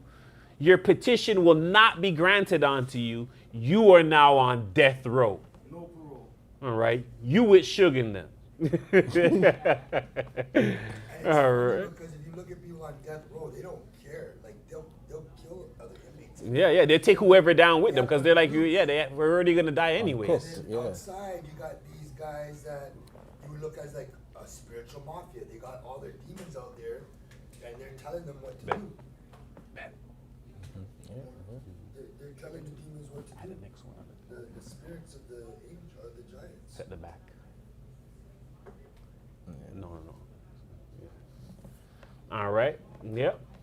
So from henceforth you shall not ascend into heaven unto all eternity. In the bounds of the earth, the decree has gone forth to bind you for all the days of the world. They got a life sentence, and they're on now death row. And that previously you shall have seen the destruction of your beloved sons, and they have to watch the destruction of their sons. You shall have no pleasure in them. So we have pleasure in seeing your children grow up. They had no pleasure. They had to watch them viciously murder each other in death and battle. And they fell by the sword. And once again, your petition on your behalf shall not be granted, nor yet on your own, even if you do it on your own, he's saying. Even though you weep and pray and speak all these words contained in the writing which I have written. All right, so this is directly a sentence being given from on down from the Most High, and he's giving it through Enoch to the angels now. And they've been sentenced to life, to death actually, and they're now on death row. And They didn't get the pardon that Christ gave us. They couldn't Yeah. get that from him. all right, so we're at Bouvier's 1856 Law Dictionary. We're going to look at the word appeal. This is from Bouvier's 1856 dictionary. Appeal, practice. The act by which a party submits to the decision of a superior court, a cause which has been tried in an inferior tribunal. The appeal generally annuls the judgment of the inferior court so far that no action can be taken upon it until after the final decision of the cause. Its object is to review the whole case and to secure a just judgment upon the merits. All right. So they were given, oh, this is what's going to happen to you, all of that. So they made an appeal. They're like, wait, maybe we can go to the Most High, the chief magistrate, and he will see some leniency in this. All right. So they made an appeal, which means the act by which a party submits to the decision of a superior court. So they are making this appeal to the superior court to be like, hey, the inferior court down here, they're telling us this is the judgment. But hey, what can you do to Most High? Can you give us some leeway? Can you give us this? And Enoch wrote it out for them and wrote the petition. All right. We see that stuff happening right now. We just seen Tory Lanez trying to write petitions and appeals and trying to get his stuff looked at by a superior, right, court. It's the same stuff. All right. The Most High looks at the angels and he says, no, rejected. All right. So it says the appeal generally annuls the judgment of an inferior court. So there had to have been an inferior thing happening while they're making an appeal to the Most High, because a sentence was already out and now they're making a petition. But he came and said, yo, you will not be getting no petition, no leniency through all the days of eternity. All right. And that was the judgment on that. All right. So we're almost done. We go to 3rd Baruch 4 and 10. It's the book of 3rd Baruch, chapter 4, verse 10. And the angel said, Thou askest aright, when God caused the deluge upon earth and destroyed all flesh, and 409,000 giants, and the water rose 15 cubits above the highest mountains. All right, so in 3rd Baruch, it shows us God caused the flood to happen on the earth. It destroyed all the flesh.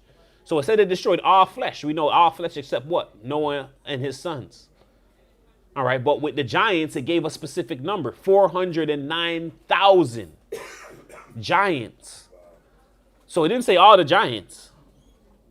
All right, that's why in Genesis 6 and 3 it says there was giants before the flood and after.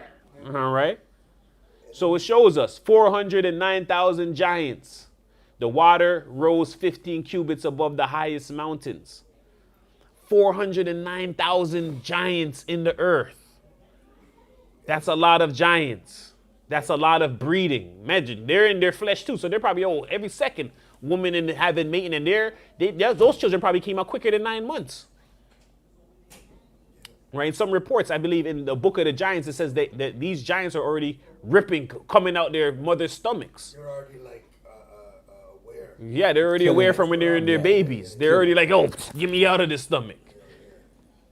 So when they were dying, Saying dying, killing Yeah, the they were mother. dying. Yeah, they're killing the mother. Yeah. This is how you know they put out these Bigfoot propaganda stuff in cases, because there could be ones even still in the caves now. You don't know. This is why soldiers in Iraq, the guy was like, listen, I know what I saw. This thing was a huge giant.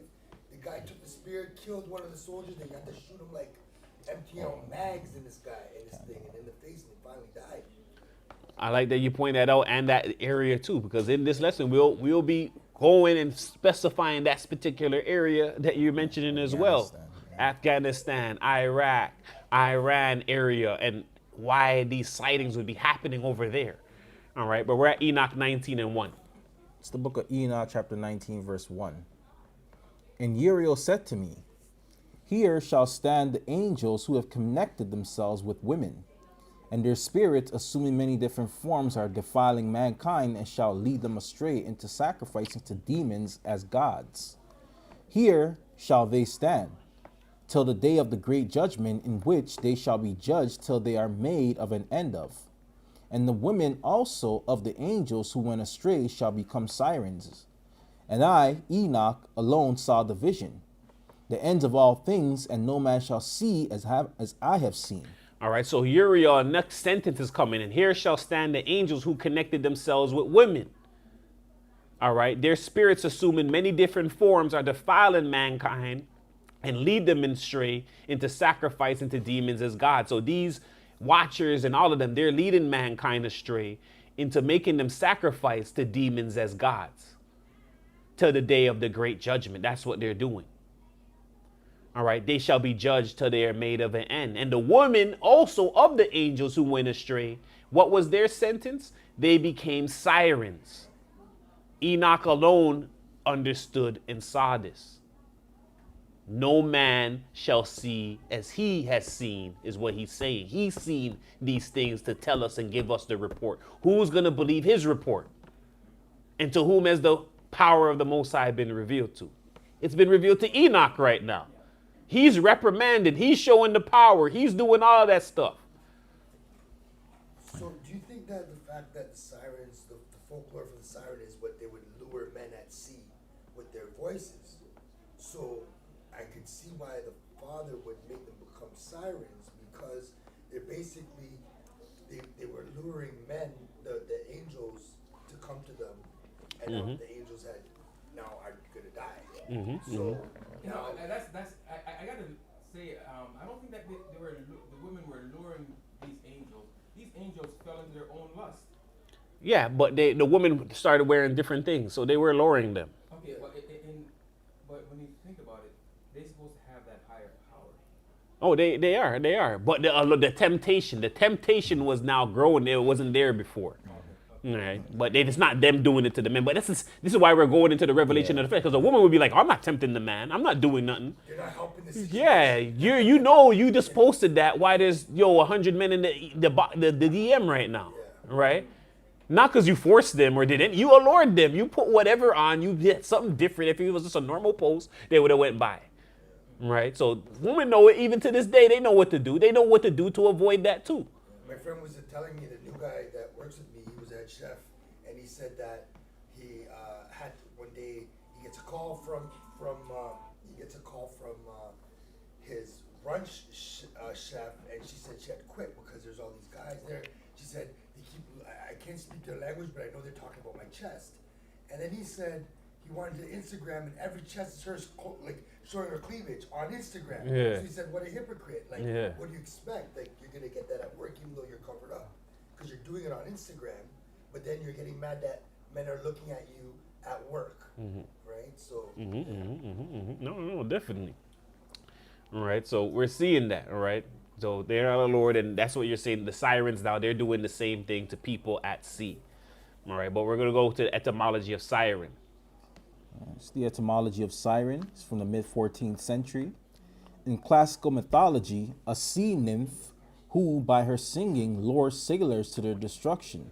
From Old French, sirene, modern French, sirene, and directly from Latin, siren, late Latin, sirena, from Greek, sirene, Odyssey. One of the Sirens, the mythical sisters who entice sailors to their deaths with their songs. Also in Greek, a deceitful woman. Perhaps literally binder, entangler, from sira, cord, rope. All right, so a binder, an entangler, going back to the adulterous nature that was within them. Anyone that they deal with now will be caught in that sin. All right, so once again, a sea nymph. And we're going to get into that. Nymph. What's a nymph?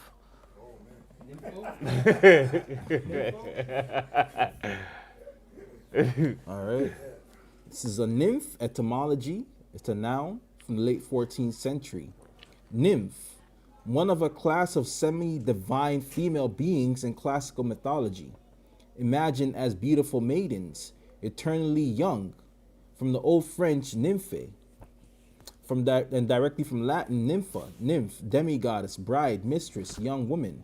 From Greek, nymph, bride, young wife, later, beautiful young woman, then semi-divine being in the form of a beautiful maiden, usually said to be related to Latin, nubere, to marry, wed, see nuptial. But Beek suggests a pre-Greek origin. All right, so nymph. So again, this is a young woman, a demigoddess. A lot of these women who are like, oh, I'm a demigoddess, you'll see that they'll take on a real sexual, spiritual nature. It's spiritual, but it's a sexual spiritual, right? One that's alluring, right? One that's showing a dark, alluring nature to it. All right. Demigoddess, young, beautiful, all right, ready properly to be able to allure you.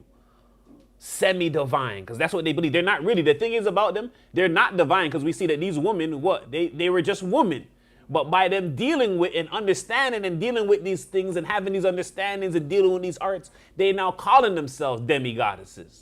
They're now falling to the same thing that happened with Eve. All right. So even before we go there, let's just go once again. Let's go to Nymphomaniac. Nympho. Let's see if we can find Nympho. I think I did try to find it, but let me see if we can find. A lot of people say these words like nymphomaniac, and they have no idea where it comes from. All right. So we're at here. Nymphomania. All right. So it says nymphomania, a morbid and uncontrollable sexual desire in women. So that nymphomania is going back to what? The nympho, the siren that had sex with what? With the fallen ones. So a nymphomania is a woman who's morbid and uncontrollable sexual desire. All right. It's a morbid and uncontrollable sexual desire in women. All right. This is what a nymphomania is. And the short form, they call it nympho. Yo, you're a nympho. You're a this. This is what growing up. Oh, she's a nympho. She's a nympho. Old Spike Lee movie. She's Gotta Have It. Mm-hmm. Yeah, it basically. It depicts all of that in there. Mm-hmm. And I mean, it's a man's responsibility to control his lustful desires. But I mean, there's men out there that are addicted to those certain sites and stuff like that, and you know, women will never take responsibility in there either as well, because it's like, yo, you're the one you're giving them the content, so you're just as fault as them. Yeah, it's like the drug dealer giving the other person. If you didn't have the drug dealer, then hey, they would be left there with that addiction. But what can they do with it? All right. So nymphmania. All right. So mania is madness. So we see the young wife, the young lady, the bride madness. She's in madness. What is that madness? A sexual madness. She's a nymphomania. All right. So let's go back to that point. All right. On what a nymph is. All right. All right. So we're at Zechariah 5 and 9. So we're getting to a lot of understanding. We're seeing that the women now, they turn into sirens. All right. And with these sirens, what are they called? All right. These are young women. All right. Goddesses, demi-goddesses. They're nympho. They're very sexual. They're very alluring. All of this stuff. All right. Let's continue. It's the book of Zechariah, chapter 5, verse 9. Then lifted I up my eyes and looked, and behold, there came out two women, and the wind was in their wings, for they had wings like the wings of a stork. And they lifted up the ephah between the earth and the heaven.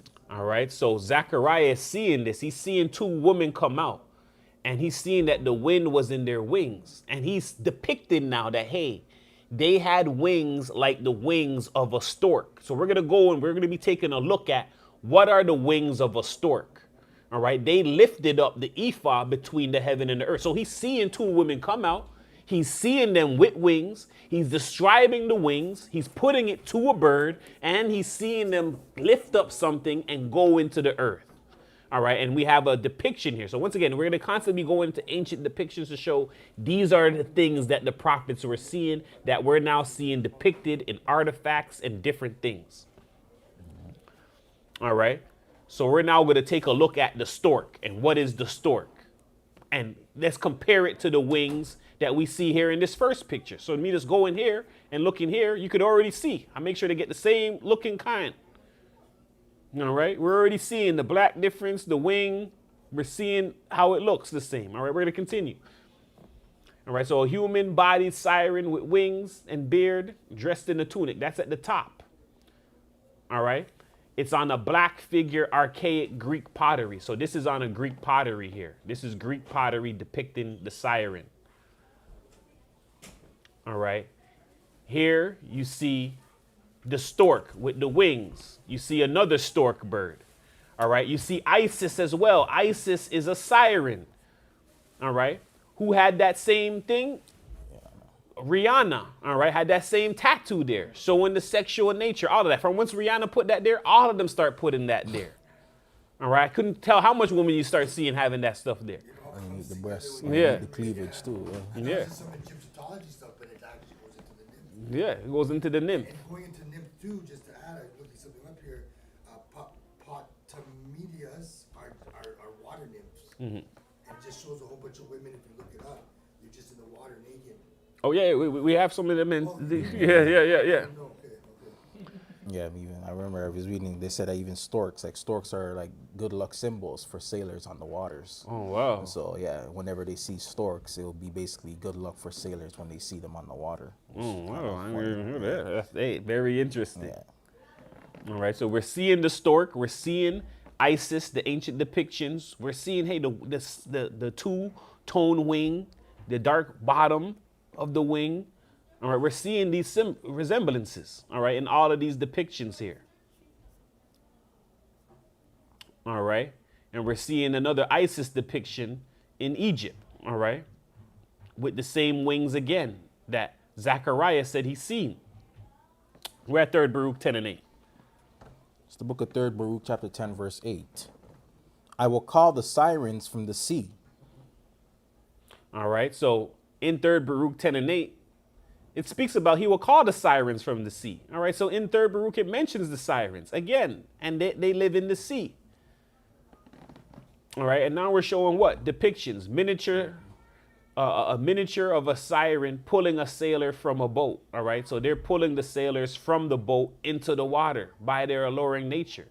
Next to a centaur, all right, the same half man, half animal thing. All right, and these are just depictions. All right, and this is in northern France, 13th century. All right, so these things was well known throughout history and being depicted. All right, woman with the breasts here, all right, and the lower bottom half. All right, and the mermaid over here. All right, these are all sirens living in the water, pulling men under. All right, we're at Revelation 12 and 12. It's the book of Revelation, chapter 12, verse 12. Therefore rejoice, ye heavens, and ye that dwell in them. Woe to the inhabitants of the earth and of the sea. All right, so in here in Revelations, it says, woe ye to the heavens, rejoice in the heavens, and ye that dwell in them. Woe to the inhabitants of the earth and the sea. So there's inhabitants in the earth, and there's those who inhabit the sea. And we're seeing who are those other people. There's different beings inside of there. There's sirens living under there. All right, and once again, we have another depiction, 2 sirens attacking the sleeping crew of the ship. All right, in the Queen Mary Polster. This is England, 13th century. Again, England the pictures. All right, because a lot of, at this time, there are a lot of sea explorations happening. So they're coming across a lot of these things at these times.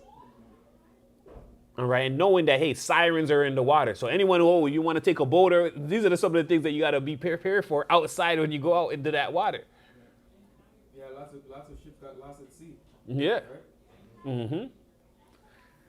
All right, then we have another one. We have Alexander and his men. Alexander in the Greek, all right, or Alexander the Great, as they say, encountering women living in the water. So the same thing you're seeing in the depictions. Look at the men, all right, with the nymphos, sexual in nature, naked. Right? They're seeing, this is why they call them nymphomania. They're very sexual, very sexual. That's how, yeah, and I mean, not all women, but that's how some women trap men. Oh, yeah. They take on that same, so the ones that are doing that, they're taking on this, because there's 2 spirits. There's either you're going to be this alluring spirit, or you're going to have that righteous. They want to have that intercourse with you quickly, so they can get you in quickly. Correct. That's a red flag. Correct. Because one of the number one things to get a righteous man is to get him into fornication, which is, what is that? Fornication, that word specifically meaning a sexual sin. So whatever sexual sin that you can find in the law of Moses. All right. And women, because once again, they're binded, all right, by marriage, they couldn't go outside of it. So once they made one choice, they were stuck with that. Where men were seeing they didn't have that same thing. So it was the woman that was hiding that they were what? That they had obligations already. And they were able to bring men into the same thing that what? They brought the angels into, which is this sexual desire, this sexual sin dealing with fornication, which is sexual violations. One of them is adultery. That's fornication. All right, so we're seeing the nymphs here and Alexander seeing them. This is in southern Netherlands. This is 1209, 900, 13th century. All right, basically 13th century. southern Netherlands. So we're going all over the place in Europe, and they're having depictions. All right, we're seeing now another one. Alexander's men encountering sirens. This is England, 15th century depiction. All right, so once again, when they were exploring, they're coming across these women, naked women. All right, sirens, nymphos. They're not painting it just out of their imagination. No, they're not painting this out of their imagination, right? We would just say, oh, they're just painting. No, they're coming across these things. They're sleeping with the women. So that lets us know they're sleeping with them. All this stuff is happening again. It's been happening. All right, we're at Testament of Asher, 6 and 4. It's the Testament of Asher, chapter 6, verse 4. For the latter ends of men do show their righteousness or unrighteousness, when they meet the angels of the Lord and of Satan. For when the soul departs troubled, it is tormented by the evil spirit which also served in lust and evil works. All right, so these demons who are evil spirits, when it's departed, the soul, all right, they meet the angels of the Lord and of Satan, all right? And the soul, when it departs, is tormented by this evil spirit that it served in all its lusts and evil works, which is these same demons, these same giants that they've been serving. These sirens, all of this that's coming from what? The fall. All right, from the flood. All right, we're going to go into this last part here. All right, we're at planets, our planets, fallen angels. It's the book of Enoch, chapter 18, verse, is it 5? That's 5? Is that 5 or 6? Yes, 5, that's All 5. right. Yes. It's the book of Enoch, chapter 18, verse 5. I saw the paths of the angels. I saw at the end of the earth the firmament of the heaven above. And I proceeded and saw a place which burns day and night, where there are 7 mountains of magnificent stones, 3 towards the east and 3 towards the south. And for those towards the east was of colored stone, and one of pearl, and one of jacinth, and towards the south of red stone. But the middle one reached to the heaven like the throne of God, of alabaster, and the summit of the throne was of sapphire. And I saw a flaming fire, and beyond these mountains is a region of the end of the great earth. All right, so Enoch is coming. He's seeing, before he saw a place which burns day and night, and he saw 7 mountains of magnificent stones. So first we're seeing regular mountains of magnificent stones, right? Colored stone. He's showing you one of pearl, one of jacinth. All right, one of red stone. He's seeing one reach onto heaven like the throne of God. All right, one of sapphire. But he's past these now. He's gone beyond these mountains. He's in a region of the great earth. The end of the great earth. He's in a region called the end of the great earth. So he's past those first 7 mountains. Take those first 7 mountains out of your mind. Those are mountains of materials, different stones. He's now reached a new part of the great earth, of the end of the great earth. All right? That we can't see on the map now. That you can't see on the map now. All right? There the heavens are completed. All right? So just read that verse 10 for us again and continue. And I saw a flaming fire, and beyond these mountains is a region of the end of the earth. There the heavens were completed. And I saw a deep abyss with the columns of heavenly fire. And among them I saw columns of fire fall, which were beyond measure alike towards the height and towards the depth. And beyond that abyss I saw a place which had no firmament of the heaven above, and no firmly founded earth beneath it. There was no water upon it, and no birds, but it was a waste and a horrible place. I saw there 7 stars like great burning mountains. And to me, when I inquired regarding them, the angel said, this place is the end of heaven and earth. This has become a prison for the stars and the host of heaven. And the stars which roll over the fire are they which have transgressed the commandment of the Lord in the beginning of their rising, because they did not come forth at their appointed times, and he was wroth with them, and bound them till the time when their guilt should be consummated, even for 10,000 years. All right, so we're here. We're seeing a place that beyond that abyss, he saw a place that had no firmament above, all right, nor any firmly founded earth beneath it. So this is the part where there's no firmament above, no heaven beneath it. This is just outer darkness. And the depiction I have in here is in the Truman Show. In the Truman Show, Truman reaches the end of the earth, and this is the picture of the end of the earth. At the end of the earth, Truman sees a window, a doorway. This doorway, when he goes through there, there's nothing going to be above him. There's nothing going to be below him. So this is the same thing that Enoch is seeing at the end of the earth. At the end of the earth, there's a next little doorway that leads into outer darkness. He says, this place is the end of heaven and earth. This has become a prison for stars and of the hosts. And he's seen 7 stars like great burning mountains. 7 stars like great burning mountains. 7 stars like great burning mountains. So we're going to just take a look at these 7 stars and what they are real quick. All right, we're going to go to what a planet is, the etymology. It's the etymology of planet. Planet, a noun from late Old English planet. In Old astronomy, star other than a fixed star. Star revolving in an orbit, from Old French planète, modern French planète, and directly from late Latin planeta, from Greek planetes, from Asteres, planetai, wandering stars, from plenestide, to wander, a word of uncertainty. A word of uncertain etymology. All right, so we're seeing the wander is a star other than a fixed star. So we're seeing in the beginning in Genesis, when we go to Genesis, the Most High said he put the stars in the firmament. All right, that's fixed. Those stars that the Most High made at first, they're fixed stars. There's new stars that are not fixed, that are moving. That's what Enoch said he's seeing. All right, these new stars now, all right, these 7 stars like great burning. All right, and they're not stationary like the other stars that are in the firmament. These stars are called wandering. That's why they're called planets. They're wandering stars. They're moving stars. They're not fixed into the firmament like the Most High made the first stars.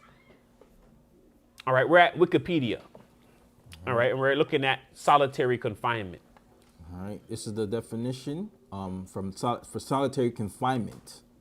Is a form of imprisonment in which an incarcerated person lives in a single cell with little or no contact with other people. It is a punitive tool used within the prison system to discipline or to separate incarcerated individuals who are considered to be security risks to other incarcerated individuals or prison staff, as well as those who violate facility rules or are deemed disruptive. However, it can be used as a protective custody for incarcerated individuals whose safety is threatened by other prisoners. This is employed to separate them from the general prison population and prevent injury or death. So what we're seeing is a solitary confinement.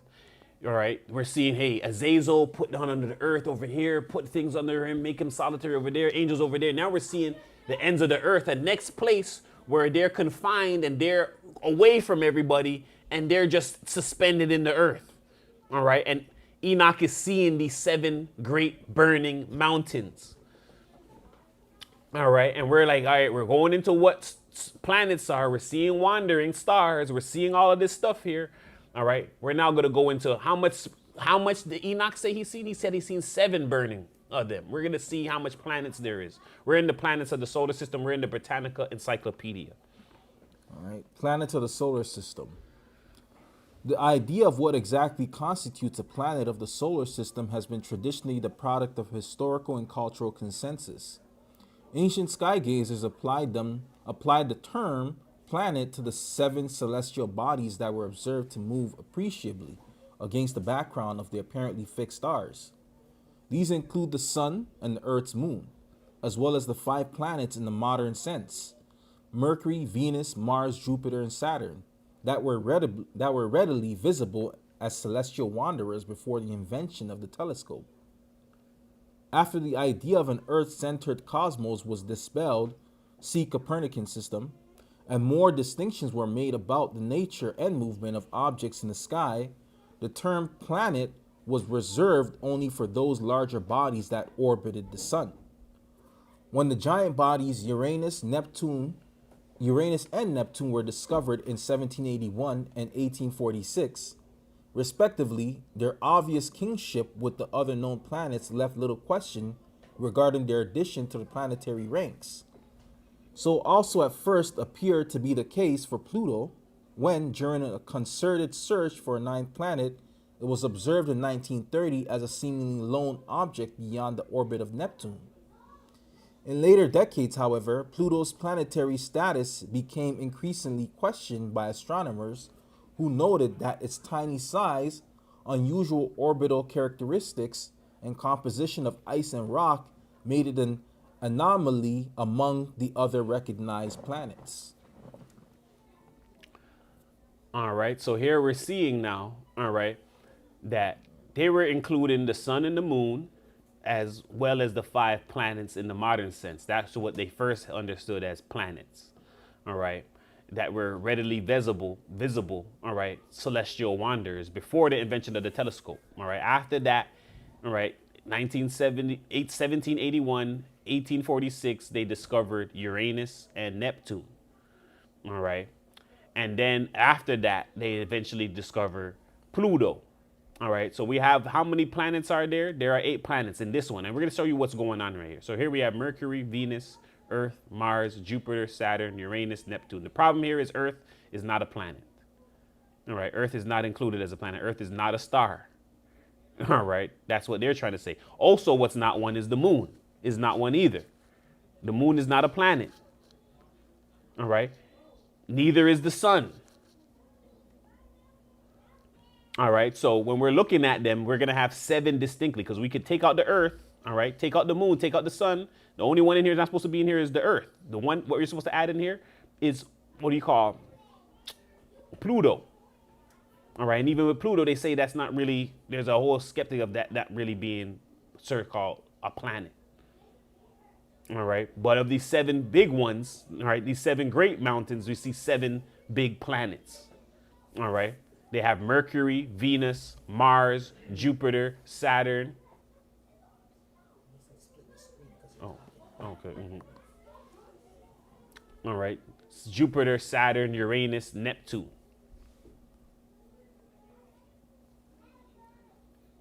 All right. So these are what's known as the original planets. All right. And once again, we're taking Earth out of there because Earth is not a planet.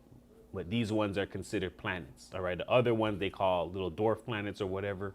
But these are the 7 great mountains burning that are clearly visible that Enoch was mentioning about. All right, and then he mentioned about other ones, little small ones that are there for not doing what they're supposed to do, not being in the sky. Let's go back to it. He said they weren't, right, were the transgress the commandment of the Lord in the beginning of their rising because they did not come forth at their appointed time. So once again, appointed times and being on time at your appointed times, all of that's important. The angels, they can't miss that. They missed that. Look at them. They're in now detention, confinement, because you missed the appointed time. God's appointed times are not to be played with. Just a little side note, you mentioned it. Just going into what you're talking about with Enoch there, and how they kind of look at Saturn and they kind of correlate Saturn with Satan, just along that line. The sentiment is out there. But I have a telescope, and a lot of time when I'm looking at Saturn, what crosses my mind is that it has a ring around it, and it decided to say that the Most High has Satan bounded where he can't just do what he wants to do. But that's just how I kind of look at it there. Just kind of going back into confinement, where people believe that Satan has all this power and he's doing whatever he wants to do, and everything is by order. Because if they're not in order, if they get out of line with order, the Most High is there to punish. Okay. Yeah. All right. A lot of people using the Saturn, but once again, we know that Satan is walking, so he can't be the Saturn one that's bound. But we know it must be one of the main angels, if not Azazel, the second in charge, where it's like, yo, you're extra bound. Yeah, no, just as far as symbolic. Yeah, I know. I'm just clearing up for people that yeah. This is why a lot That- of people are that- like, oh, I'm in Mercury retrograde, or the horoscopes and stuff like that. It's they're basically Yeah, they're worshiping these things. Yeah, You're saying Mercury retrograde got me yeah. acting this way. The Mercury came, yeah. There's it's some months where women is like, oh, Mercury retrograde is outside. And that's What, why Mercury, what? retrograde. yeah, Something you know, What? let's something see. that a lot of them blame. They believe, yeah. So like their behavior and certain things are supposed to happen or change when the planets are in certain In certain alignments? alignment or certain in that parts. sense, Yeah. Okay. Oh, that would make sense too. If you are not dealing with Christ and you are connected to that, then yeah, you will affect you. Yeah, no, those things do have. All right, astrology, everything you do. It says Mercury retrograde. You heard your friends say, oh, Mercury is about to retrograde again. If you don't know astrology, you may have wondered what they are talking about. Of all planetary aspects, this one seems to garner the most attention from readers. All right, it says the reason for the interest is clear. The phenomenon is one of the few that affects everyone in a fairly uniform way. Its effects are obvious. Once you begin to pay attention to how events in your life are changing during these phases, you will see how important it is to take note of them. Keep track of Mercury retrograde periods can allow you to increase your productivity and avoid at least some of the frustration that can bring about. Let's look closely at Mercury retrograde and what it means to you. Yeah. So it's like, yeah. I understand because I know Venus is usually equated to women and the feminine. Mm-hmm. So I never heard of Mercury with that though. Yeah. Even Saturn has on the North Pole it has an eye, or South Pole has an eye, and on the other pole it has a hexagram. What they use to make, they use it for witchcraft. No. All right, and we're gonna stop right there. All right, we're gonna stop right there on the planets. All right, so once again, right, we went through a plethora today. All right, we're gonna go to Philippines 4 and 8. Give us Philippines 4 and 8. All right, we're gonna end this off. So once again, we've been going through plethora of information on the fallen angels. All right, the giants, the revelation of the flesh, what this revelation of the flesh caused. All right, what did it cause? It caused the angels, the watchers who were watching over men, all right, who wanted to come and live holy in front of us to make us copy them. When they took on that flesh, they now entered into human lusts and they fell. And from that fallen, all right, the women that they cohabitated with sprung and had giants. These giants were renowned men, all right, we know as titans and all of that. The Most High passed sentences down, all right, that they had to fight each other to the death. Their fathers, the angels, the watchers, had to watch it and see that their sons did not have long life and see them viciously kill each other. The angels tried to petition to the superior judge to have leniency on their sentence. He denied their petition for all eternity, and they were confined into different places of darkness and chains and all of that. And we're reading about their confinements. We're reading about the sentences. We read about the sentences that went on the women. We read about the women being turned into sirens. We seen then sirens being mentioned by Zechariah, him describing them, him saying they have the wings of the stork. We're then going into history, through the Greek literature, through the Greek artifacts, all of these things to show what sirens look like. Then we're going through history, English history, French history, Dutch history, all of these to show all of them in the Europe had images of the sirens and knowing that they're what? Nymphs, nymphomanias. What is a nymphomania? Woman with strong sexual desires, all right? This is what was going on. And now these same women that were cohabitating with the angels, they're now what? Alluring men on the sea. That's what was going on.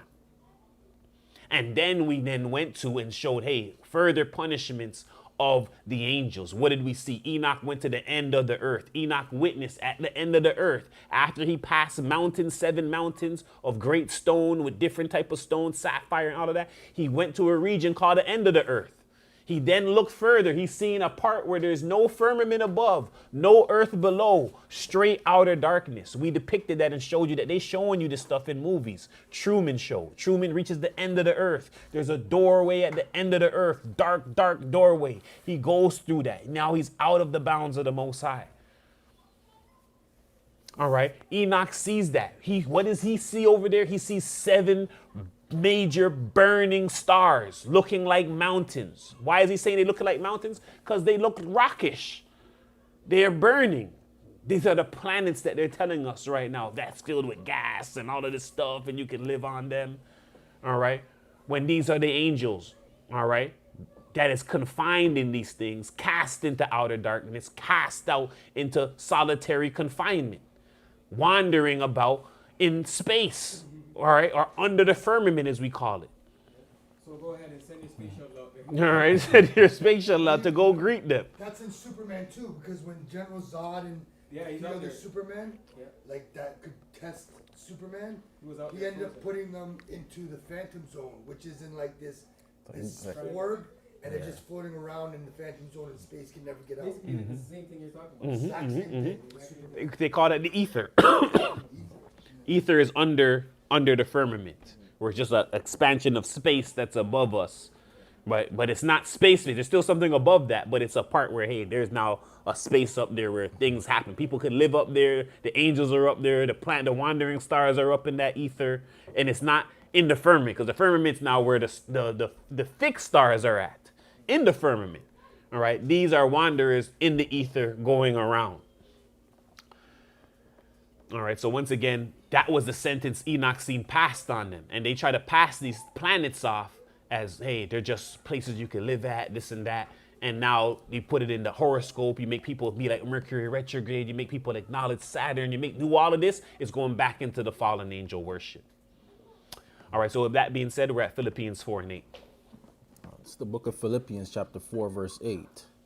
Finally, brethren, whatsoever things are true. All right, what's true? It's true that the fallen angels slept with women. It's true that the Most High gave sentence onto them. It's true that the giants had to fight and they had a clash of titans. It's true that the women were turned into sirens. It's true that these women were found outside when exploration, all of that, Alexander, all of them depicting these women. It's true that Enoch went to the ends of the earth and he's seen 7 burning stars, great like big mountains. These are the planets. These are the wanderers. Continue for us. All right. Whatsoever things are honest. All right, what's honest? Honest is Enoch giving us the true honest understanding of what was happening that he only seen. All right, when many people are trying to take this understanding out. Even Christ told us, go back to the days of Noah. That's the same thing that's going to be happening in the coming of the Son of Man. Continue for us. Whatsoever things are just. All right, what's just? The just is the punishment that came to the watchers, that came to the woman, that came to earth.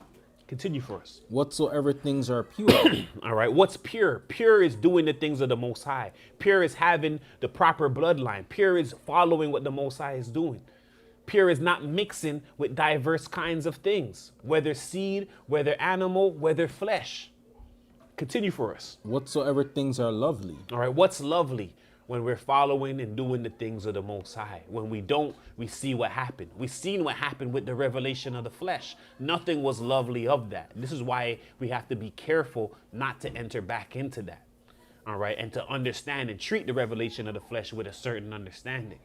All right, continue for us. Whatsoever things are of good report. All right, what's of good report? Noah had good report because he wasn't doing what they were doing at that time. We are to be Noahs of our time, following the Most High's instruction, going to the ark. What is the ark of our time? The cross. You don't know that? Go to our lesson, the wood of righteousness. All right, continue for us. If there be any virtue, and if there be any praise, think on these things. Those things which ye have both learned and received and heard and seen in me, do, and the God of peace shall be with you. All right. So once again, with that being said, we want to say all praises be unto the Most High Almighty, Ahaya Shahaya Christ, our Lord, our God, our Savior. This is the Esteem Community Church of Christ. My name is Archbishop Shamar. And I'm Bishop Micah Allah. And that was our Sabbath report / lesson. All right. Fallen angels and giants, the revelation of the flesh, part 2. All right, we have part 3 coming up. We want to say, enjoy the rest of the Sabbath. All right, we know the Sabbath represents the 1,000-year rest that's coming, and enjoy the Lord's Day, as we know the Lord's Day represents the new heaven and new earth where there will be no death. And we understand that both of these days are given through the covenants, one through the old, one through the new. There's no need to fight as they are united in one. All right, with that being said, peace and blessings, peace and blessings, peace and blessings. Peace and blessings. Peace and blessings. Only the children of light is gonna understand this.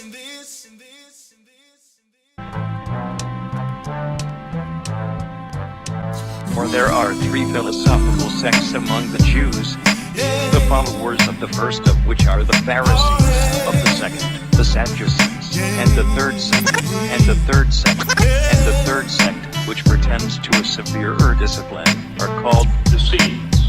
These last are Jews by birth and Jews by birth. This is